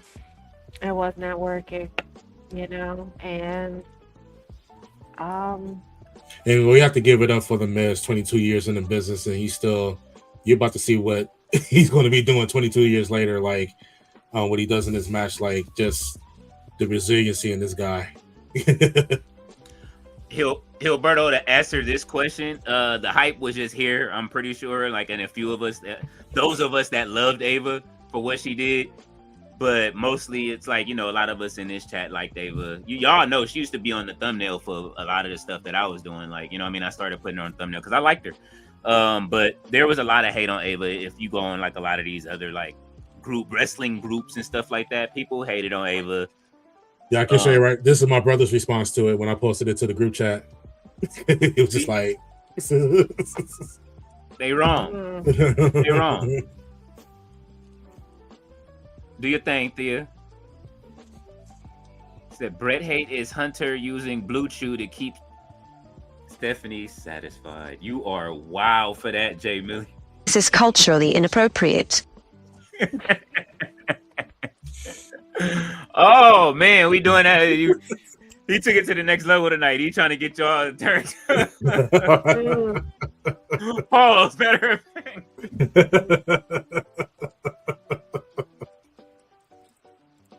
This is culturally inappropriate. Gilberto says Lyra is one of the few women that is awesome. I like Lyra. Like I said, it's maybe it's something missing, but she'll get there.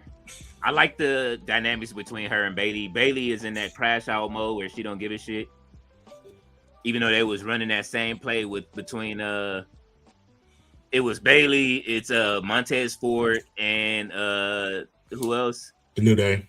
No. One more person that was having the, you know what I mean, the split personality thing. I remember. R-Truth. Okay, yeah. And then they settled on Bailey. Montez was doing it on his own with his self-conscious talking to him. which I'm mad. Does he still do? He's still doing that on Instagram, or he just vanished?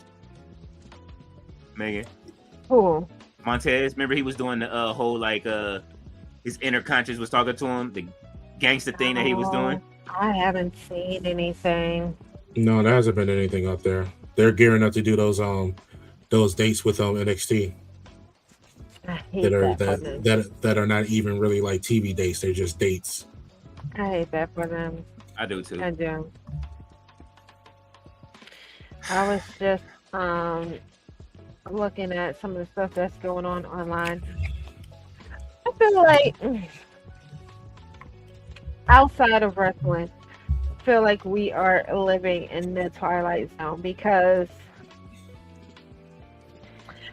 the fact that Ye was able to apologize and sell out a show, 42,000 people, and that's like the conversation online right now. It's like nothing ever happened. It's like he picked up where he left off. It's crazy. He apologized in the where they say in the what is that the Wall Street Journal. Yes. So that means that Ari Emanuel, owner of TKO, is taking his foot off of his neck at this point. Because he was the one that was stopping Kanye from doing everything. Yeah. So. Yeah. So I don't know. I'm just looking, and I'm just like, yeah. Oh, are you guys? You gonna listen to the new album or not? In the freest way possible. Yes. In the least supportive way possible. I feel. Go ahead. Well, I'm going to speak from a Chicago perspective, so you go first. I was just going to say, I think culturally, we would tune into his album the same way we would listen to J. Cole's album, despite people feeling like he doesn't have a leg to stand on after bowing out to the three-way feud between him and Kendrick and Drake, but people will still tune in because they want to see if he is going to somehow if he's going to say the things that he should have said but didn't say during the feud. I'm people. Yeah. I'll explain my perspective. Leo's not giving him any more play. Who? Cole? Yeah. I haven't listened to his mixtape yet.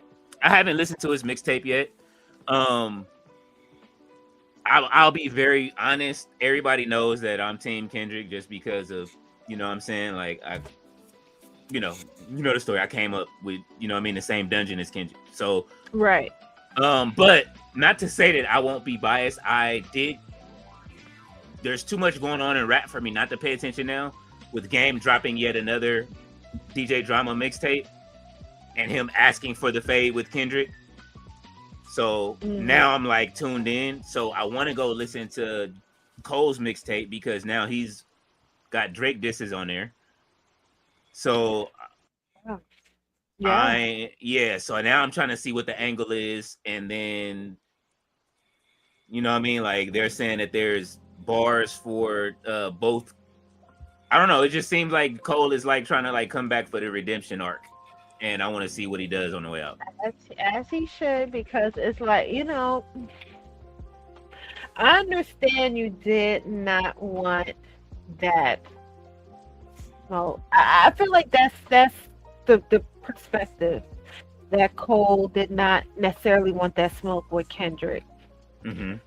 But what if they were politicking behind the scenes and it was just more of a, look, sit this one out. I want this to be the end all be all between me and this man. He has said a lot. He has brought my family into it. He said my child is not mine. You know, I don't need you interfering in this. I need you to sit this one out, because this one, it has to be between me and him. I have to really nail his ass to the wall. And you know, what if that was a possibility where he just asked Cole to just sit this one out? Or was it really fair? You know, was it Cole was really like, you know what? I don't want that issue with Kendrick, because Kendrick might say some stuff about me I'm not ready to come out. You know, like, where do you think that kind of lean towards? Let me lay this out for you. Number one, I bought the mixtape because it's not on DSPs. You have to buy it. You can pay whatever you want for it. You can pay $1 for it, but you got to buy the songs in order to listen to them. So 3 things. Number one, there isn't a possibility. The fact is there was a phone call. They've already said that's a fact. Okay. And it's exactly what you said. Hey, this is not about rap. This is about something else. Stand aside. You know what I'm saying? Okay. Spend it however you need to spend it to the public. This call came from what's his face? Schoolboy. Yeah, Schoolboy. Oh. He's like, he told him this ain't that. Number 2, I think we're gonna get clarification on what that was on the album, because J. Cole is teasing, and I think Leo's got the clip up here of what J. Cole posted 2 days ago. He's alluding to the fact that there's a Kendrick involvement on the album. So, you know what I'm saying? So speculation is that they're going to clear this up. Now, as far as what's on the mixtape and what he acknowledged, he did acknowledge the fact that, you know, so I didn't drop out of the, y'all done put me out of the big 3 and I'm okay with it. That puts me in a position to be hungry and wrap my way back to the top again. And at the end of the day, it wasn't about any of the personal stuff. It was just about rapping. But what was going on between Kendrick and Drake was not about rap. No, it wasn't. That's the thing that people fail to realize. So if it wasn't about rap, that wasn't the situation that J. Cole needed to be in. Now, the way he worded it and framed it as an apology, I don't think that was the right move. I don't really think there's anything he needed to apologize for. You know what I mean? He was just rapping, but he got asked to step out of a situation that wasn't about rap. Right. So I'm not going to, you know what I'm saying, if you still kind of feel like he can't say certain things, that's fine. He's not saying that on his mixtape. And he didn't really say it in the last 2 tracks that he put out. Okay. He was just like, you know what I'm saying, I'm not that guy. You know what I'm saying? I'd rather do this than that. But I'll be damned if anybody else is going to tell me that I can't rap. Yeah. Which I emphatically agree. Yeah, I definitely feel like J. Cole, as a family man, just as much as Kendrick is, there's something in them that Drake lacks, and that is that sense of family. You know, history has not changed too much to where we forgot that at one point both Rocky and Drake allegedly was tested to see who was the father of Adonis. Oh, that was out there. That is why there is so much animosity between Rocky and Drake. There's a lack of women between them two, to say the least. But you know, I think everybody safely knows that Rihanna was always that dream girl for Drake. And here's a man that could have possibly have been the father of your child, having 3 children of his own with the woman that you saw yourself building a life with. But I mean, if we go back in history, ASAP did. You remember, what was that, the MTV Music Awards? Mm-hmm. Where he had him a handful of Rihanna? Yeah. Was that before or after Drake professed his love for Rihanna and she dabbed him. You know, like she was has dope. publicly let people know it was never going to be Drake. It was never going to be him. Mhm. Never. You know, he was a fun time, but it was never going to be him. And it's, I don't know. It's just a lot going on in hip hop right now. You know, and just seeing so many of the people that I have hated for so many years finally be exposed, like Jerry the Mouth, being exposed for being viable with the Mhm. right price. You could pay him Yeah. to say whatever you want about your music. You could pay him. And with that coming out, and now he's sitting there challenging Lil Baby, and it's like, why don't you challenge the guy that slapped you? Yeah. You know, that's dope. he don't. But it's like, we've seen how you reacted with the Migos. We've seen how you were with Vic, who called you a bitch in your face, and you asked him to what degree? What kind of bitch? What kind of bitch am I to you? You know, it's just, we know you're not that type of guy. Yeah, We that's know you're not that type another of pressure guy. point for me. That guy. Yeah. Yeah. So it's a lot that's going on in hip hop. I definitely haven't heard Cole's mixtape, so I more than likely will hear that, if not tonight, definitely, you know, over the weekend. But It's I always suspected. it's a that- DJ Clue mixtape. Is what he did. Okay. So we got DJ Clue screaming Illuminati all over this thing, just like it was the early 2000s. It's Yeah. beautiful. Appreciate Well, you, Henny God. Salute, man. My bad. I'm sorry, you guys. Henny God, I see you down there. Salute, man. Thank you for the super chat. Thank you, Henny God. Yeah, I guess I always suspected that there was something between that feud and why Cole just graciously bowed out the way he did. So, and I thank you for that confirmation. Yeah, you're welcome. You got to play you got to play the mixtape in the office, bro. Like, Yeah, absolutely. Low key, I was in there earlier today when you guys weren't in there, but I got it. So Okay. when they're ready, I got it. I pre-ordered the album as well. You got to come over to the Discord. I keep telling you. Yeah, I'll be there. You just have to send me the link again. Okay. You have to send me the link again. Yeah, Definitely. we have office hours sometimes. Usually, definitely Wednesdays, and then you know what I mean. Thursday we just get the stuff done. Here's a perfect example of Brett Okay. Hate from Thea. Brett Hate is Julia versus Braids. Yeah. I mean, well, I understand the tribute, but yeah. Mhm. She agrees. She agrees. Look. She trying not to do it. She agrees. Uh-huh.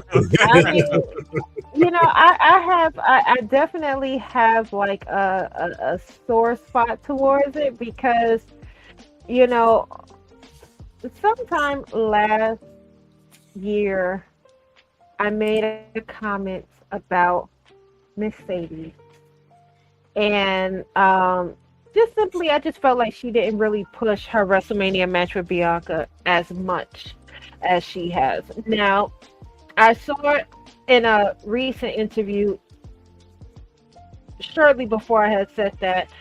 She did mention it. So, you know, I did misspeak to an extent. But I did see in one of the comments, yeah, somebody told me I need to take my Julia braids out, and I was deterred. I was disgusted. I felt like, you do know what I am, right? Wow. And you know what she is, right? I don't think that goes well, So, um, I again, I understand the tribute, but I just Black Star, I you don't are have correct. too much of an opinion on it for sure. Mhm. Uh-oh. Jay Millie says he's gonna save his Roman wrenching until tomorrow. Yeah, he So don't want to something. get wrenched tonight. Or Dragunov got the win. Oh, you just finished the match? Yeah. Now I'm watching the solo vignette. That was a good match though, right? Like Miz. Yeah, Miz still got it. Miz definitely still got it. I'm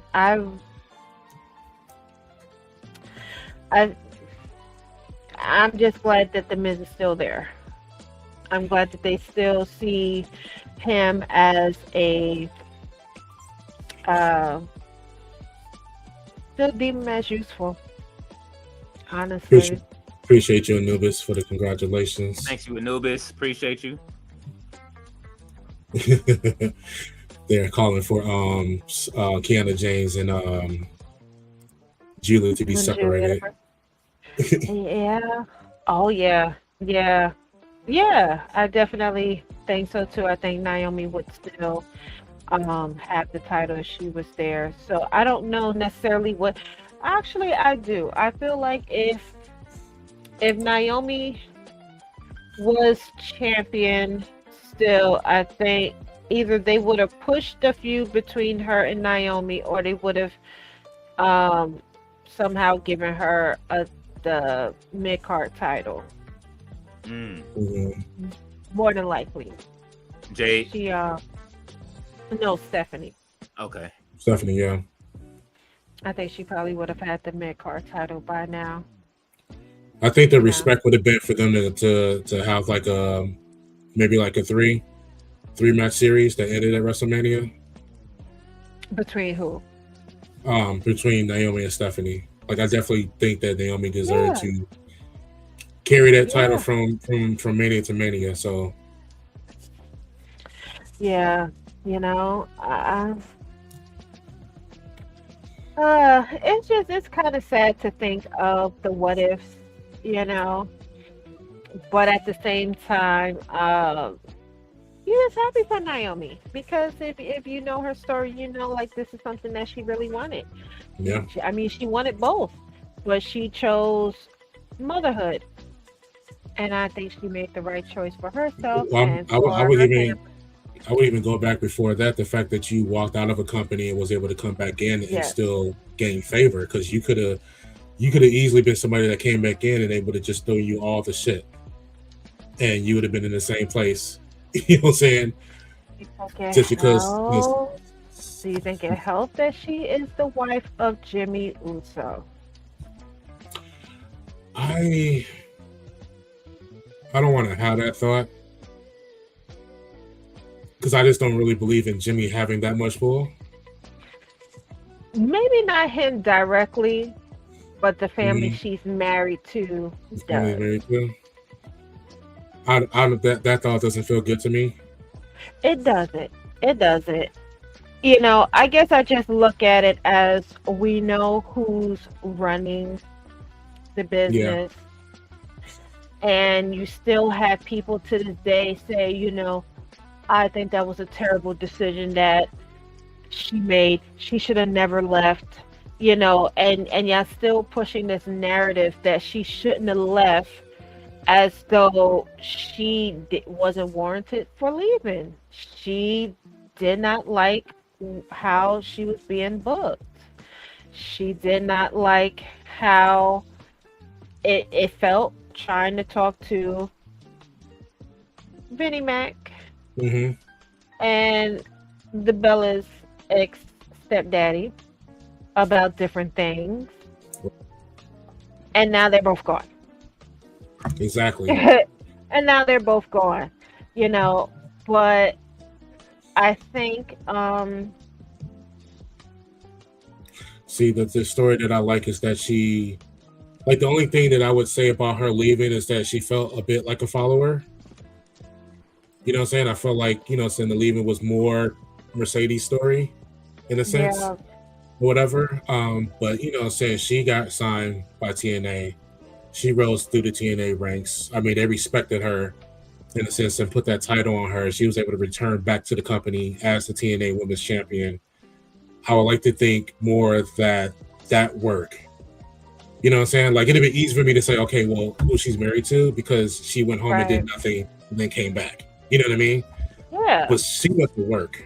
You know what I mean? And this is during a time where there wasn't really a connection between TNA and WWE. right. She might have even been the catalyst that might have brought that connection together. I say it so. would. Yeah, I think so. I wanted to give Absolutely. her and Mickey James the credit for being, saying the tipping point, if you will, the Malcolm Gladwell tipping point of bringing those companies together. Yes. So I'm choosing to believe that had more to do with it. Which then gave us Jordan Grace in the end. Right. Yeah. Because to credit it that way would mean that worked the same way that it worked for Drew McIntyre, the same way that it worked for Christian, the same way that it worked for so many different people who left, went to TNA, went to other places, then came back. You know what I mean? It just... Yeah, well, but even then, it's like, even with Christian, you still had people who was in very high positions like Vince, who had a very open disdain for people like Christian. Like, we know, if Vince was still running WWE right now, there would be no CM Punk. He would not be on the cover of No Games. Just the top of that year, before he even returned to AEW, he went to WWE. This is where the story of him and Liv being on the same plane together came along. He came in, and Vince still had him kicked out, and that was the top of the year. Yeah. By the end of the year, he was debuting at Survivor Series. Mm-hmm. So,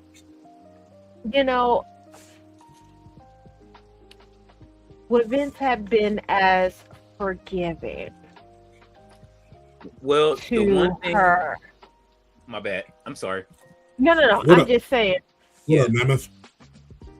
Yeah, Mammoth came to take over the stream again, like usual. All right, dude, what's the matter? One thing about it though that we did hear is that CM Punk had one conversation with Brett the day before they kicked him out of the building. Okay. And he said that I'm sorry, not Brett, but Vince. And Vince came and they saw each other inside of the gym at the new facility. And Vince was like, I think it was in the Ariel Helwani interview. He was like, you know what I mean? It's good to see you. You know what I'm saying? It's good. We will see what's going to happen and blah, blah, blah, blah, blah. And that was it. They had a quick, what's the name? And hope to see you soon. Hope to have another conversation. Uh-oh. Look what I got. Yeah. It happens every now and then. Just reset it. Just reset it. Trust me. You'll be all right. But okay. That was the Stephanie McMahon warning. Mm-hmm. She said, "KM, I know if she was pregnant, she would be holding the title right now." That is very true. Mm-hmm. Thea said, "It is about him and the Usos, and Cody is an honorable mention." She is not playing about her guys. Ring King, what's going on, man? Good to see you. Happy Friday. Are they showing over again? They really said Thea, but if it was Drew while Roman was on one of his vacations, LOL, and Lego Usos was tagging. No. You know what? Roman has came out today. I don't know if y'all saw the interview or not. He talked about it earlier. He talked about it, and he said, "Listen, he gave the company 2 years to breathe and build stars, and he like, I got the juice and the blueprint. I gave y'all 2 years, you know what I'm saying, and let y'all do what y'all needed to do, and ain't nothing happening. So I got time now." You know what I'm saying? So what y'all talking about? Is this Roman Reigns talking, or is this Joe and Hawaii talking? Right. Who is this talking? You know, because I mean, of course, my mom, she looked at it like, okay, he probably needs to pipe down a little bit. I said, well, you know, he has backing, so I feel like he could probably DB. get away with saying certain things. Yeah. But I do wonder what he means by that. I do wonder. I think he's saying what he's saying. Like, it's y'all was mad at me for holding the title this long, and I held the company up. You know, I always go back to that like that same night at what was it oh, there it is. We are 2 years here now. We haven't advanced. We haven't evolved. We have great leadership. Nick Khan, God bless him, but we have to keep up creatively. So even he's shitting on the creative. Yes, because you have the damn chief creative officer. Okay, every time they announce Triple H, they always announce his title. So you made it very clear who you was throwing shots at. Damn. But you also made sure that you separated Nick Khan from that by openly naming him. Said, we love you, Nick. You're doing a great job. Yeah, you don't. But creative wise, yeah, sir. You know, those other guys in that room. And it's like he still has his cousin who is still on the he's a board member, and he can rightfully shake things up because at the end of the day, he is over Triple H. Yeah. So shake things up and start a union. Oh shit. At this point, I think John saw what was happening. I think John saw what was happening from a mile away, and he said, it's time for me to bow out. This might be that time. Just wrap up my little retirement. I get out before the new era really does begin.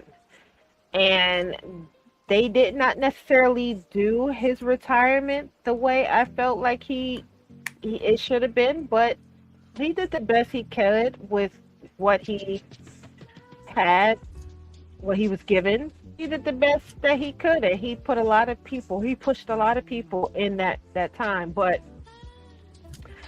I still feel like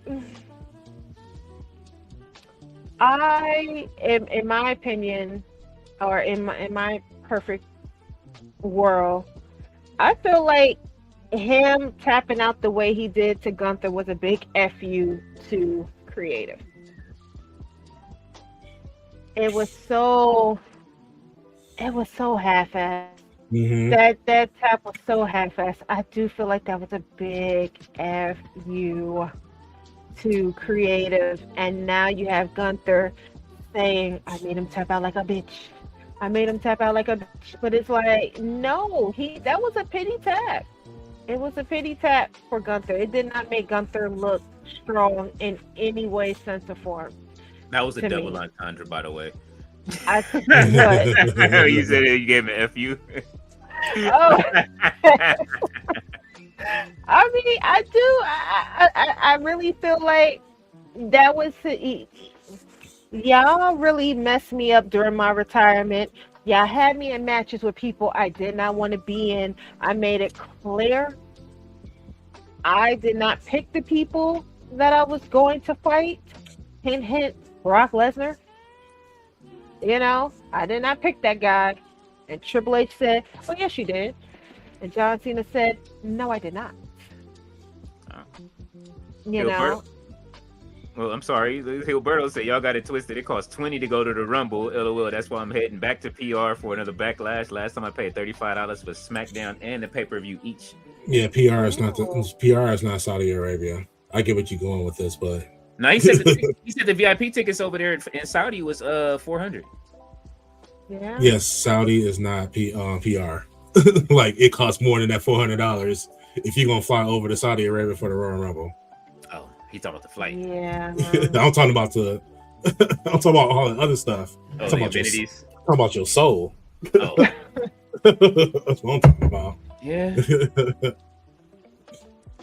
I can put PR on my conscience. He said if Bum Bunny gonna be there, they better not charge me mad money, $50 at most, LOL, because he a bum. Oh Not man, Bum Bunny. You're Oh going my you're God. going to a backlash after the Super Bowl. What do you think is gonna happen? Good luck to you. Don't even be a downer on it. But just you know how the math works. Look at Cody. Cody run into that ring. he always run into the ring with his suit. Cody is a hero. He is the good guy. Here you go. Look, Kev. He said, "Now you pushing it. I'll let you slide." Then you started ice skating uphill. Oh shit! Oh, Thea finna tune somebody up. Mm. Thea is the head heel. Y'all don't know. Yeah, you definitely do your job, Jay. I'm doing mine. Oh man, they are in the chat. It's going down. When are y'all gonna have to go get C fluid, y'all? GM said triple. I don't need the spotlight. H. Yes. Yes, he said I need that game cover, but here we are. He made sure he was on the Attitude Era cover as well, front and center. And you threw China on the cover,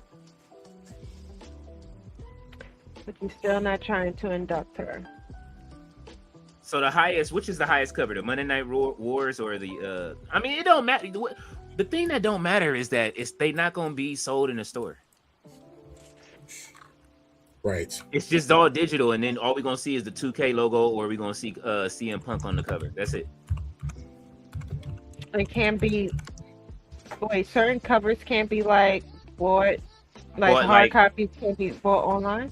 They didn't do them this year, and everybody wanted the Undertaker cover this year. Oh. And they never put it out, and it was just digital. Like you can buy that edition of the game, and it'll just be missing some things. Like I bought last year, it was $130, now it's $150. You're just paying. They just added another $20 edition by Triple H inserting himself into the thing. That's why I'm mad. For an extra, I have to pay $150 now because Triple H wanted to be on the cover of the game. Yeah, the Monday Night War edition is still $150 price point, and then the Attitude Era edition is the $130 price point. Triple H is the $99 or the $100 price point, and then the cheapest one is CM Punk for $69.99. Yeah, that's the one I'm gonna get. And I mean, but you have to get the DLC later, though.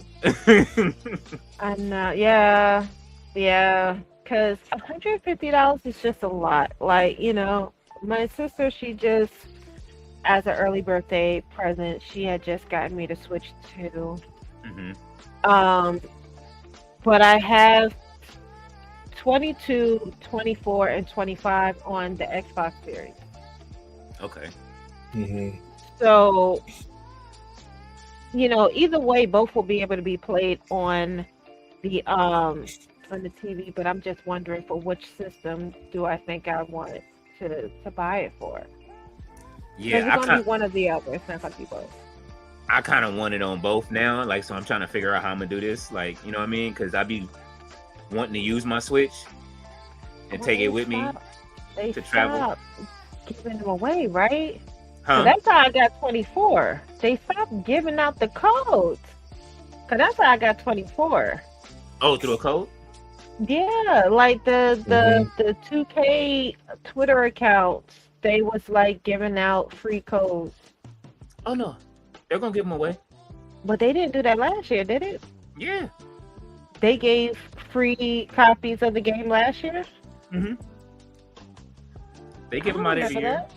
Yeah, they gave some away. I remember because I was still trying to get one for another system. Just see what y'all have to do is stop glazing them now before the game comes out. so that they think that we think it's trash, and they'll put out the free codes to try to change their opinion. I'm gonna just go to.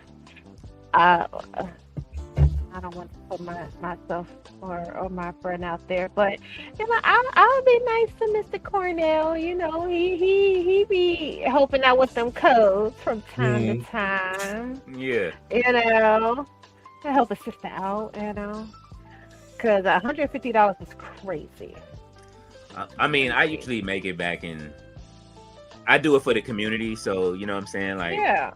So I usually make it back by streaming it. So, and we set up matches. We got stuff going right now. Like I have 2 months before the game comes out, so I will be ramping up the streaming on 2K. I gotta finish my story. The story was really good this year, and I started playing it again. Okay. And then did you play through the story mode this year? I did. What I haven't finished was the Island of Relevancy. Okay. Portion of it, but I did finish. I actually finished the story twice. The My Rise? Yes. Okay. Yes. So I went for what was the name of that group? Either way, I ended up sticking with CM Punk. Okay. The second time around, but the first time around, I did go against the grain. Okay. Stay to face. Yeah, we haven't gotten there. I've been streaming it. I'm gonna go back and stream it again, so that way we can finish it. So I'll be doing that on Sunday again this week. I started with Resident Evil 4 in the morning usually to start off the stream because I've been trying to finish that. I've been playing all of those, and then they know we've been booking matches. We're on our way to doing a double or nothing, I think. Yeah. So we got everybody from everywhere at this point. We just be adding on. So yeah, man.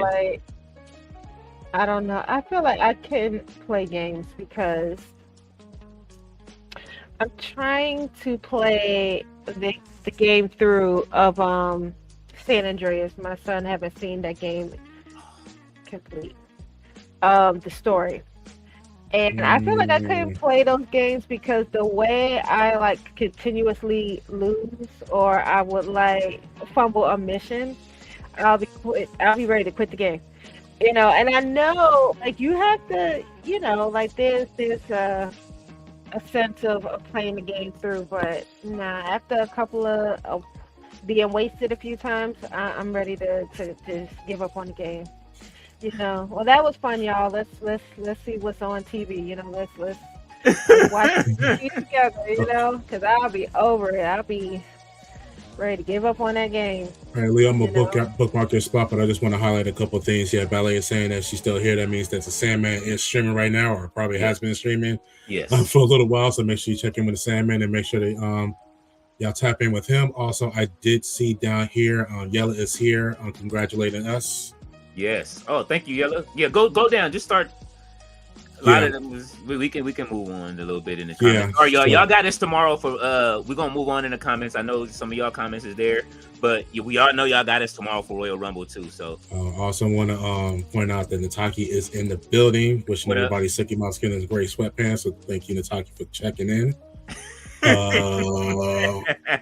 Who else did I see down here? I seen another name down here. This dude right here. Uncle Todd, he said Surf Shark Dado. Uncle Todd definitely is he is out of town right now and trying to stay out of trouble. Thank you for you know what I'm saying, ducking that smoke with Craig and them, you know what I'm saying, and Corey. Uncle Todd, he's over here. Have you been on the stream with Todd before, right?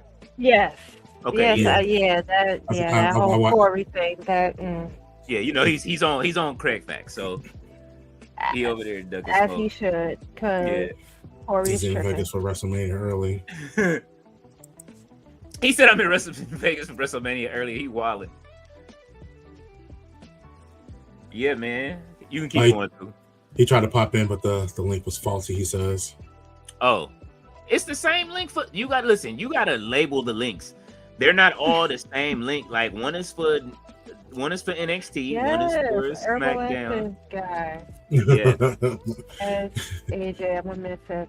And his hair is never not a strand. It's never out of place when it comes down to AJ style. No, his hair is We love him. Ballet does this. conta. Oh man. Half this current roster says can say I'm done with the WWE and there's nothing else I can do. Man, the list is long. That's very true. Yeah. Yeah. I've been saying it. It's time. Listen. The Wait. purge is coming.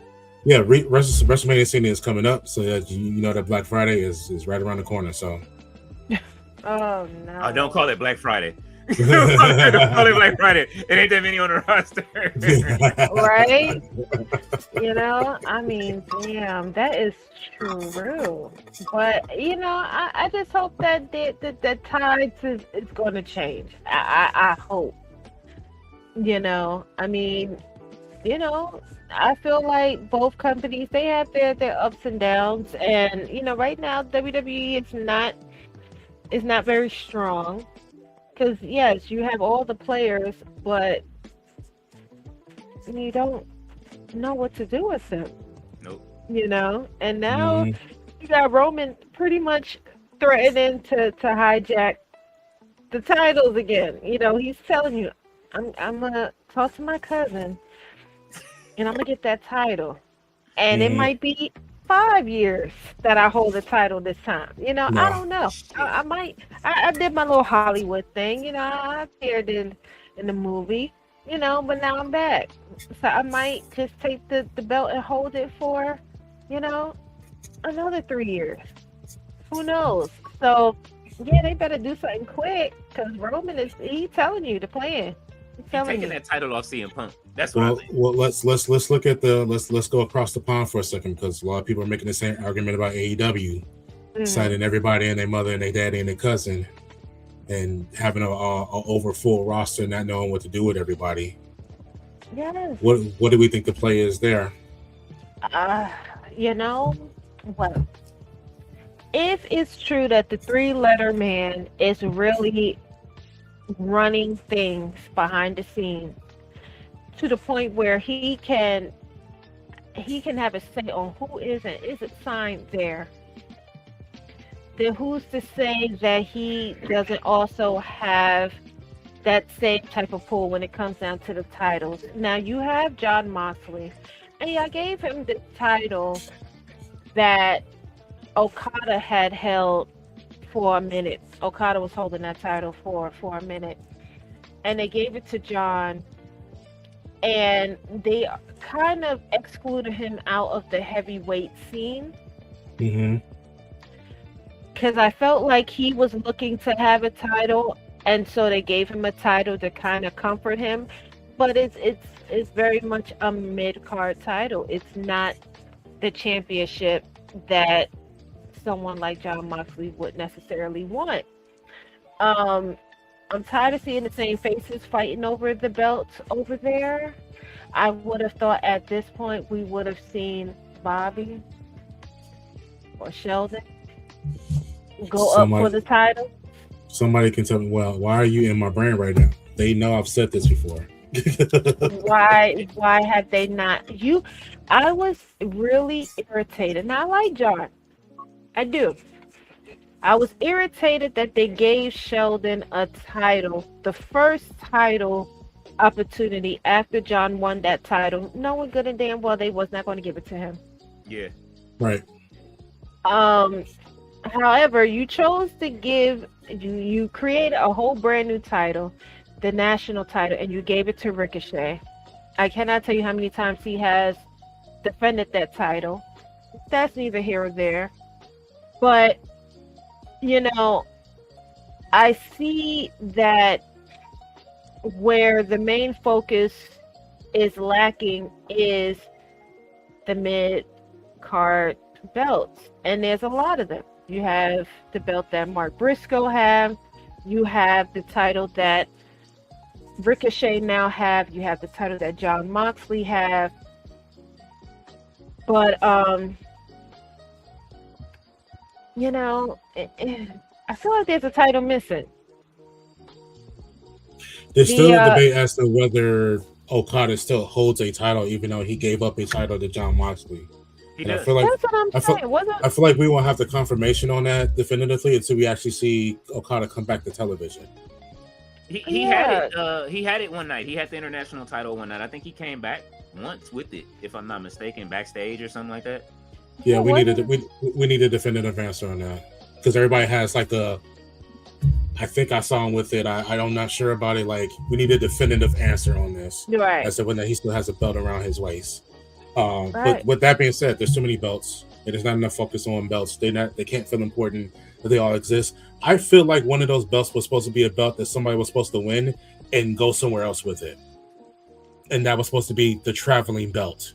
That was Ricochet's title. No, I don't think it was Ricochet's title because we know that Ricochet's title was the one that they made to troll NWA.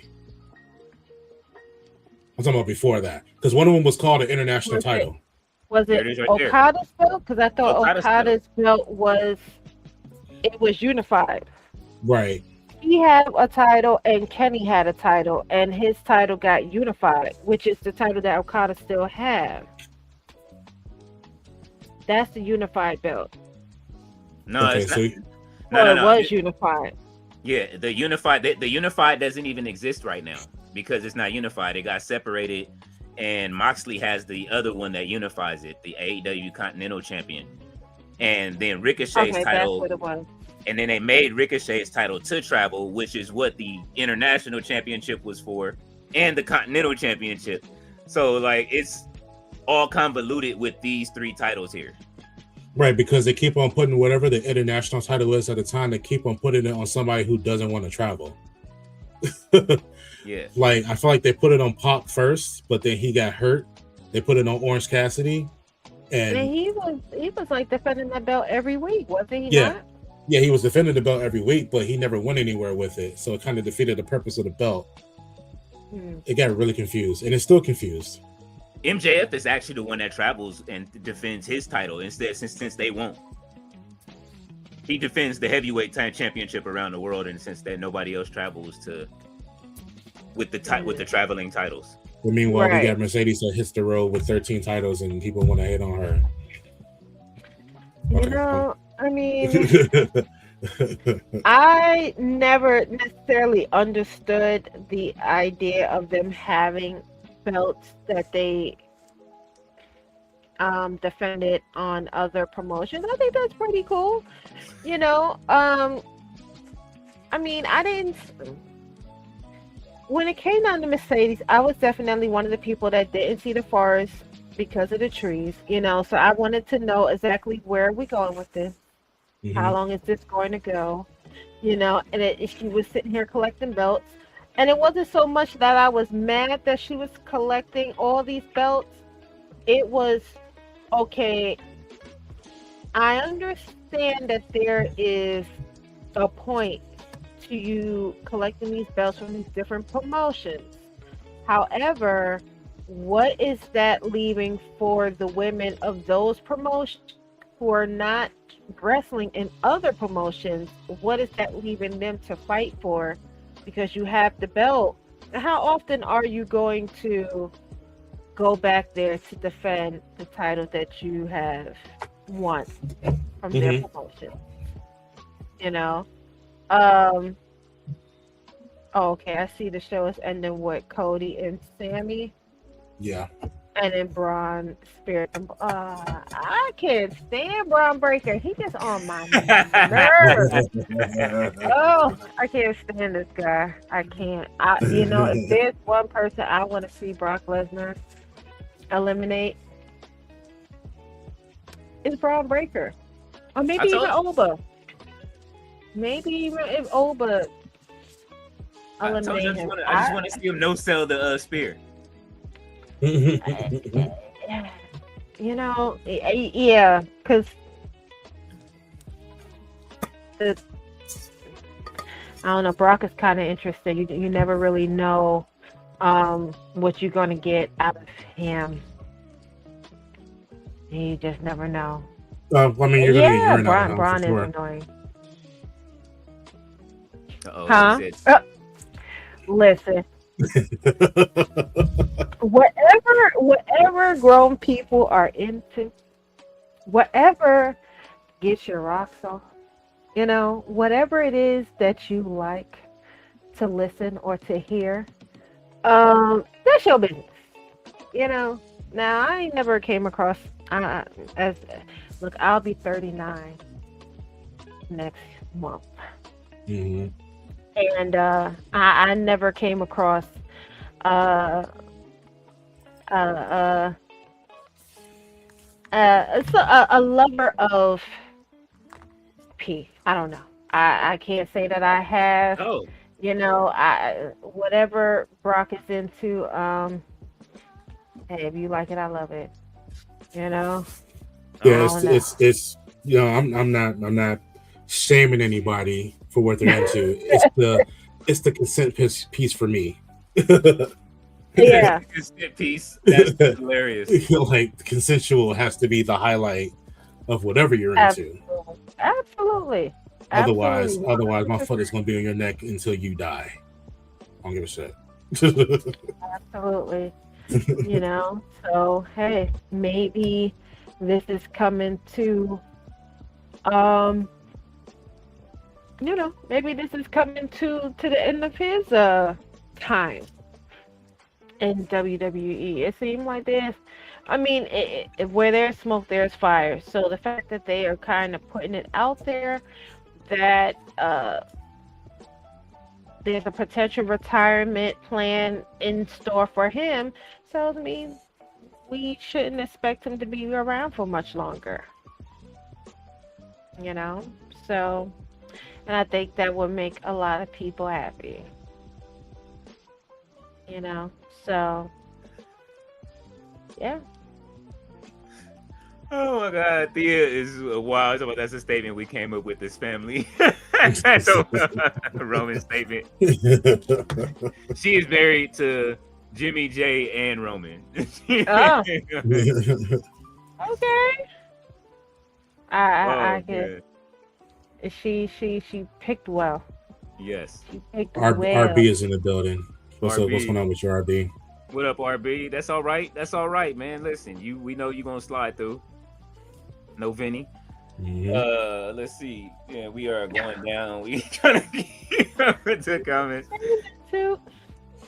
La Madrina is in the house. What's going on? Thanks for stopping by. Oh well, he may not like he's not banned. He probably got mad because y'all had wrenched him up. You know what I'm saying? Tightened him up. Y'all warned him. So you know what I mean. Hopefully, C makes his return at some point. If not, you know what I mean. He'll be missed. You know what I'm saying? The community is still growing. So hey man, listen, y'all, you ladies have rules. You ladies are our security here, and y'all let people know half the time. Y'all know if anybody gets, as a disclaimer, if you get put on timeout, it don't mean you banned. You know what I'm saying? Timeout, they will warn you before they time you out. And they will write that they timed you out and why. You know what I'm saying? But if y'all start really wilding, which we don't want to get demonetized, you know what I'm saying, for any of the chats, then you know what I'm saying, y'all gotta chill. But other than that, we don't mean no harm. The ladies don't mean no harm. But if you out of line and they do have the right to, you know what I'm saying, tighten y'all up with the wrench, that's what they're here for. That's why they are TBT secure. So that is the disclaimer. And thank you for 20 likes. I'm sure that we got clocked in at 20 likes today. Oh man, we appreciate it. You know what I'm saying? It definitely, and thank y'all, like I said again, for holding us down over here on the channel. And we're gonna hope we are getting close to 1100 already. You know what I'm saying? Like I don't know what happened with algorithm we got thrown in, but I'm enjoying it. And you know what I mean, we're gonna keep building. All right. And Megan, thank you again for being here with us, and Yeah, thank you for coming through tomorrow for the absolutely. Rumble. That's gonna be fun. Mhm. Yeah, definitely. Yeah, man. Definitely. I'm Even if I'm not in for the whole Rumble, I definitely want to be tapped in for the men's Royal Rumble because I feel like that is going to be monumental. Not to say that it won't be the same for the women.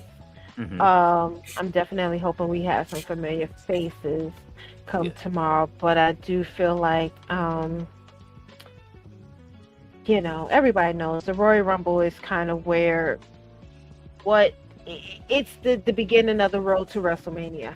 So I Yeah. do feel like whatever direction that they are going um, with WrestleMania, it's definitely going to take place tomorrow. Yeah. And it might be a peek into what WrestleMania in Saudi is going to become next year. Well, Yeah, hopefully so. so we're thinking the bigger surprises is going to be in the men's rumble this year. They close the show. Yeah, I think Okay. so. I think it's going to be another I think it's going to be another shocking winner, you know. I think so. Ballet love Bronson Reed. She said Bronson Reed needs some new gear. I'm sick of this bathing suit. Yes. That's Yes. fucked up. She said sincerely with love to the dinosaur. Oh my god. What you gonna put on him? Only thing you could do is put some like regular tights on him. Right. Or does he wear pants? You gonna come out some jeans? Nah. Oh no. He wearing an earthquake special right now. TSN Hope Paul's version gets the lowest numbers ever. Best case scenario, 0 copies bought. Oh, CM Punk is on the cover. Is in the cover again. Megan, it's free. Oh shit. That's wild. I'm definitely trying to get the free one. R&B said, that's fucked up. Well, they always do give it away at the end of the year, but I mean, I'm not waiting. Y'all know me. I got that long. Absolutely. I need it right. I'm doing a stream the night before, like I did last year, where I did. What did we do? How many hours did we do? We did like I think I made it 17 hours or something like that. Yeah. All right, we're gonna get through the rest of these because Megan is on the East Coast and she is already sleepy. Hilberto said ballet. I agree. With the bathing suit ballet, I do see that. Ballet. Listen, man, thank you. We appreciate you on that. Man, listen, thank you for the super chat, ballet. We appreciate you. Hold on, what does that put us at? So you supposed to be getting chopped. Oh shit! Where we at? Did she put us over? She might have put us over. Or either that or we damn close. You know what I'm saying? We might get close. All right, Megan. So just so you know that when we hit 100, we was you know what I mean? We had a poll going. So when we hit 100, I am to take chops, 3 chops by a professional wrestler somewhere. So we're recording it and we're putting nuts. So me losing all of the weight, like as well, like it's gonna hurt. Hang on, send your chest to your back. That's gonna be funny to watch, though. I'm gonna watch it. Oh yeah, this is man. I'm gonna keep my promise, and it's gonna happen. I know we close. We might be close. Thank you, ballet. 3 So wait, but we know what regular tights on Bronson either. We'll pass sincerely all women. Oh my god. She said ballet got money. The credit score is on high. Gerard, you be knowing what I be thinking. I was thinking this right there. I was like, man, if I could have typed it in real quick. I'm trying to get better at EPN. Thea said, oh no, T, I got him locked down. Oh no. Miss Audis also said 3 chops. Yes, 3 chops is coming. So, oh my god. Oh, Tia's got a great idea. Tia's got a great idea, and we just linked up with OVW. She said, "Oh my god, we can get Shalance to give you those chops." Oh man, I would do it in a heartbeat. Have you watched OVW lately? I'm familiar with her, but I haven't watched it. Oh my god, her and Noelle have this story going on right now where the singing's not working. So like every time she starts singing, Noelle gets powered up for some reason and pins her. OVW's actually been good the last 3 weeks that I've watched it. This is why we say y'all get out of the bubble. if y'all are over there, come over here on Thursdays sometimes, you know what I'm saying? Especially, you know what I'm saying? I know like you guys watch Ring of Honor with Tati as well, but afterwards, if you guys want to come over, we do watch OVW. And you know what I'm saying? OVW has been cracking. If not, just watch OVW, support them. We are supporting them definitely over here, trying to get them to see if they're gonna keep their promise with their tier system. We supposed to be able to talk with some of their talent since we are investing over there. You know what I'm saying? So Yeah. OVW, we coming. Oh, wait a minute. The verses was tonight too. Oh, is it? Yeah. Is it on Triller or did they have their own channel? I don't know. I'm just looking at the comments on Twitter right now. Hold on. Is it on Apple? Oh yeah, it's on Apple, right? We might have to go to the clubhouse and watch it. It's too much going on. It's far too much going on. It's too much going on tonight. Mhm. I mean, I'm still trying to see the clips from this show. Yeah. And Tia said, yes, y'all come watch OVW on Thursdays at 7 p.m. on YouTube. The 7 p.m. time is a blessing too. Yeah, it is, man. OVW's been cooking. I ain't even gonna front. You know what I'm saying? I do have one of my what's my guy what's his name? I always forget his name. I'm still getting familiar with the roster. But Shalance Royale, I can't forget that. She is my favorite wrestler over there right now, just because of the whole singing gimmick. Tia knows who my favorite is. He looks like Seth Rollins. Okay. Damn it, I forgot his name. She gonna tell me in a second in the comments. But yes, you guys, we gonna get up out of here in a second, and then I'm gonna watch it. I'm gonna say it from the what's the name. And you guys do have us tomorrow. I will send you the link, Megan. You just come in whenever you feel like it. You know what I'm saying, during the run. I know you watch the family. Yes, and I'm gonna do y'all one better. I'm gonna make sure that because I re-up today. I have my edibles waiting for me for tomorrow. Oh. Yeah. I'm waiting on my wand to get here. So there is I'm going to come out of retirement for a few months because I always do it this time for creative purposes. Yeah, there's I don't know if you've seen it. It's a Harry Potter wand. No. Yeah, they somebody sent it. I forget who sent it to me. It might have been somebody sent it to me. It was a Harry Potter wand though. And yeah, like, and it's a pen, so you can put your cartridge in and then okay. Yeah, let me see if I can find it real quick. I know I sent it to somebody. Oh. Yeah, Flawless Jake Lawless. That is my guy over there right now. He is the media champion, and I am enjoying he's actually one of my favorites on the show right now. Okay. Let's see, who did I send it to? No Chill. Let's see. Either that or No Chill sent it to me. Oh man.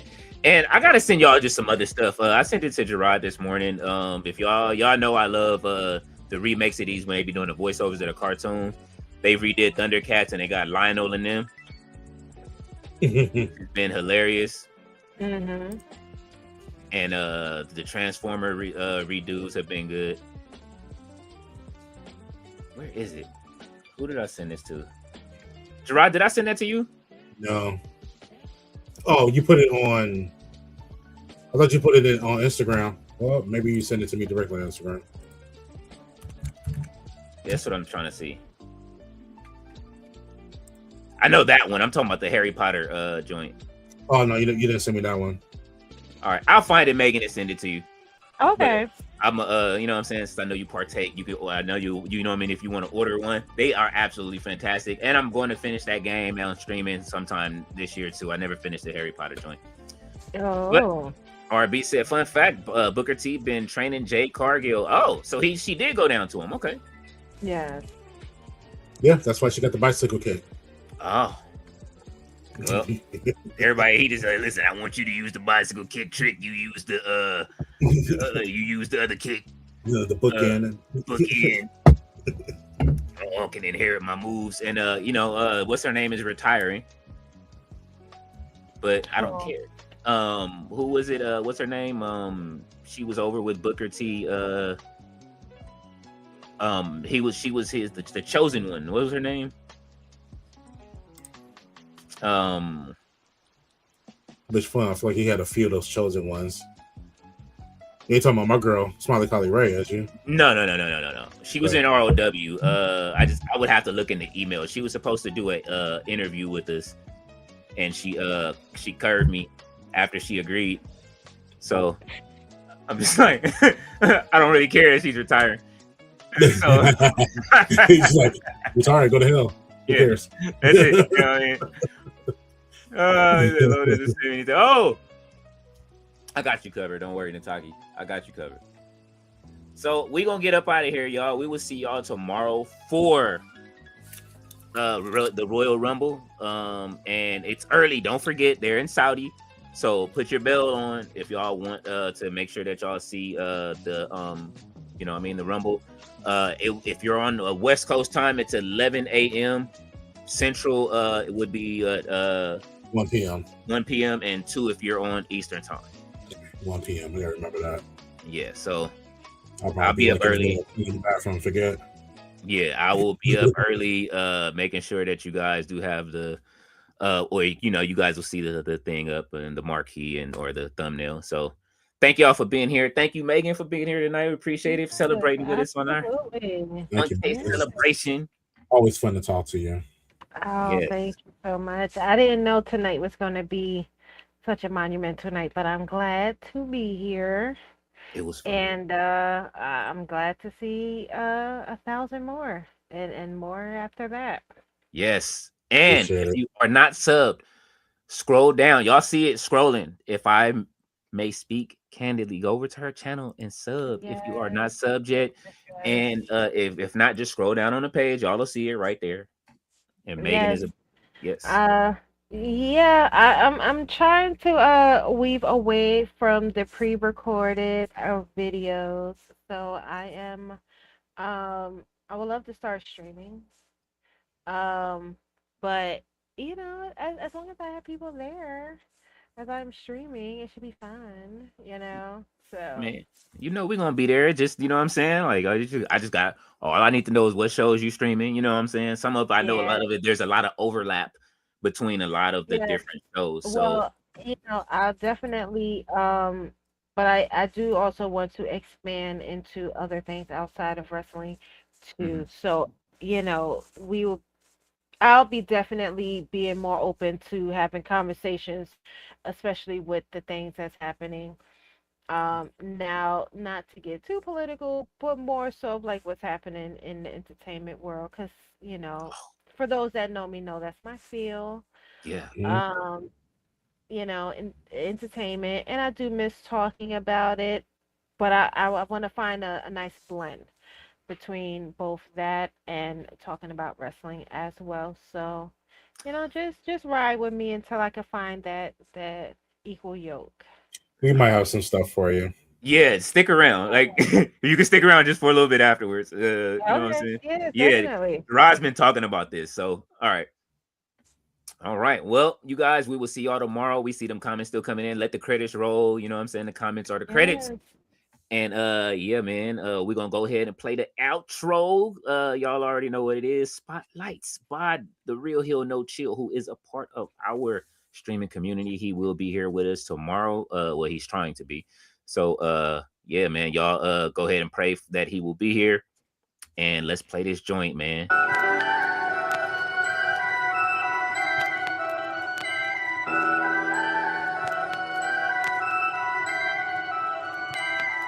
No mud, no lotus, no love, no focus. Witness a battle within or without. Outer scope, field of view is too close to enclose what a dream is composed of. And no drug comes close to the rush of escape in the clutches of hopelessness. Hey now, we don't lock doors in crowded homes. Kick them open, leave them open when romance in the stone of philosophers held for a moment too long. A soul should engage in the gates of the eyes that contain what's below the approach of a song. Sonically silky, moonwalking across a crossroad paved in gold with Robert Johnson and Denim Filthy. Now that's a soulful transaction and a dead babe. What's the cost of perfection when you press play? Innovation isn't made in a day. It's more a display of kill or be killed. The thrill of selection by natural causes. A deal with the demons we keep in the darkness. Under the spotlights. Under the spotlights. Under the spotlights. Under the spotlight. Look. Yeah. Death dealer, dealing death under the spotlight. You inept, you only deal with death when I rock mics. I got bite from working overnight, it's top flight. But don't get it twisted, he equipped it with that hot sight. No whistle, it's official, yeah, I got stripes. Cruising while I'm smoking like a missile, yeah, I got flight. I'm floating, gloating off the fact that how my pops right. Get dropped twice for looking at yourself through your op sight. I'm on top, I'm out to drop, what a perfect fall. And this wolf ain't finna stop until I serve them all. You wanna act like sheep? Well, here's your curtain call. With every little peep, I go to sleep because I heard them all. Operate around your lane connection like I merged the call. Cats look for soul perfection, do dirt and the search is off. Thinking that they ballin', running courts, knowing they purpose off. And get their legs cut from under them, and now it's murder ball.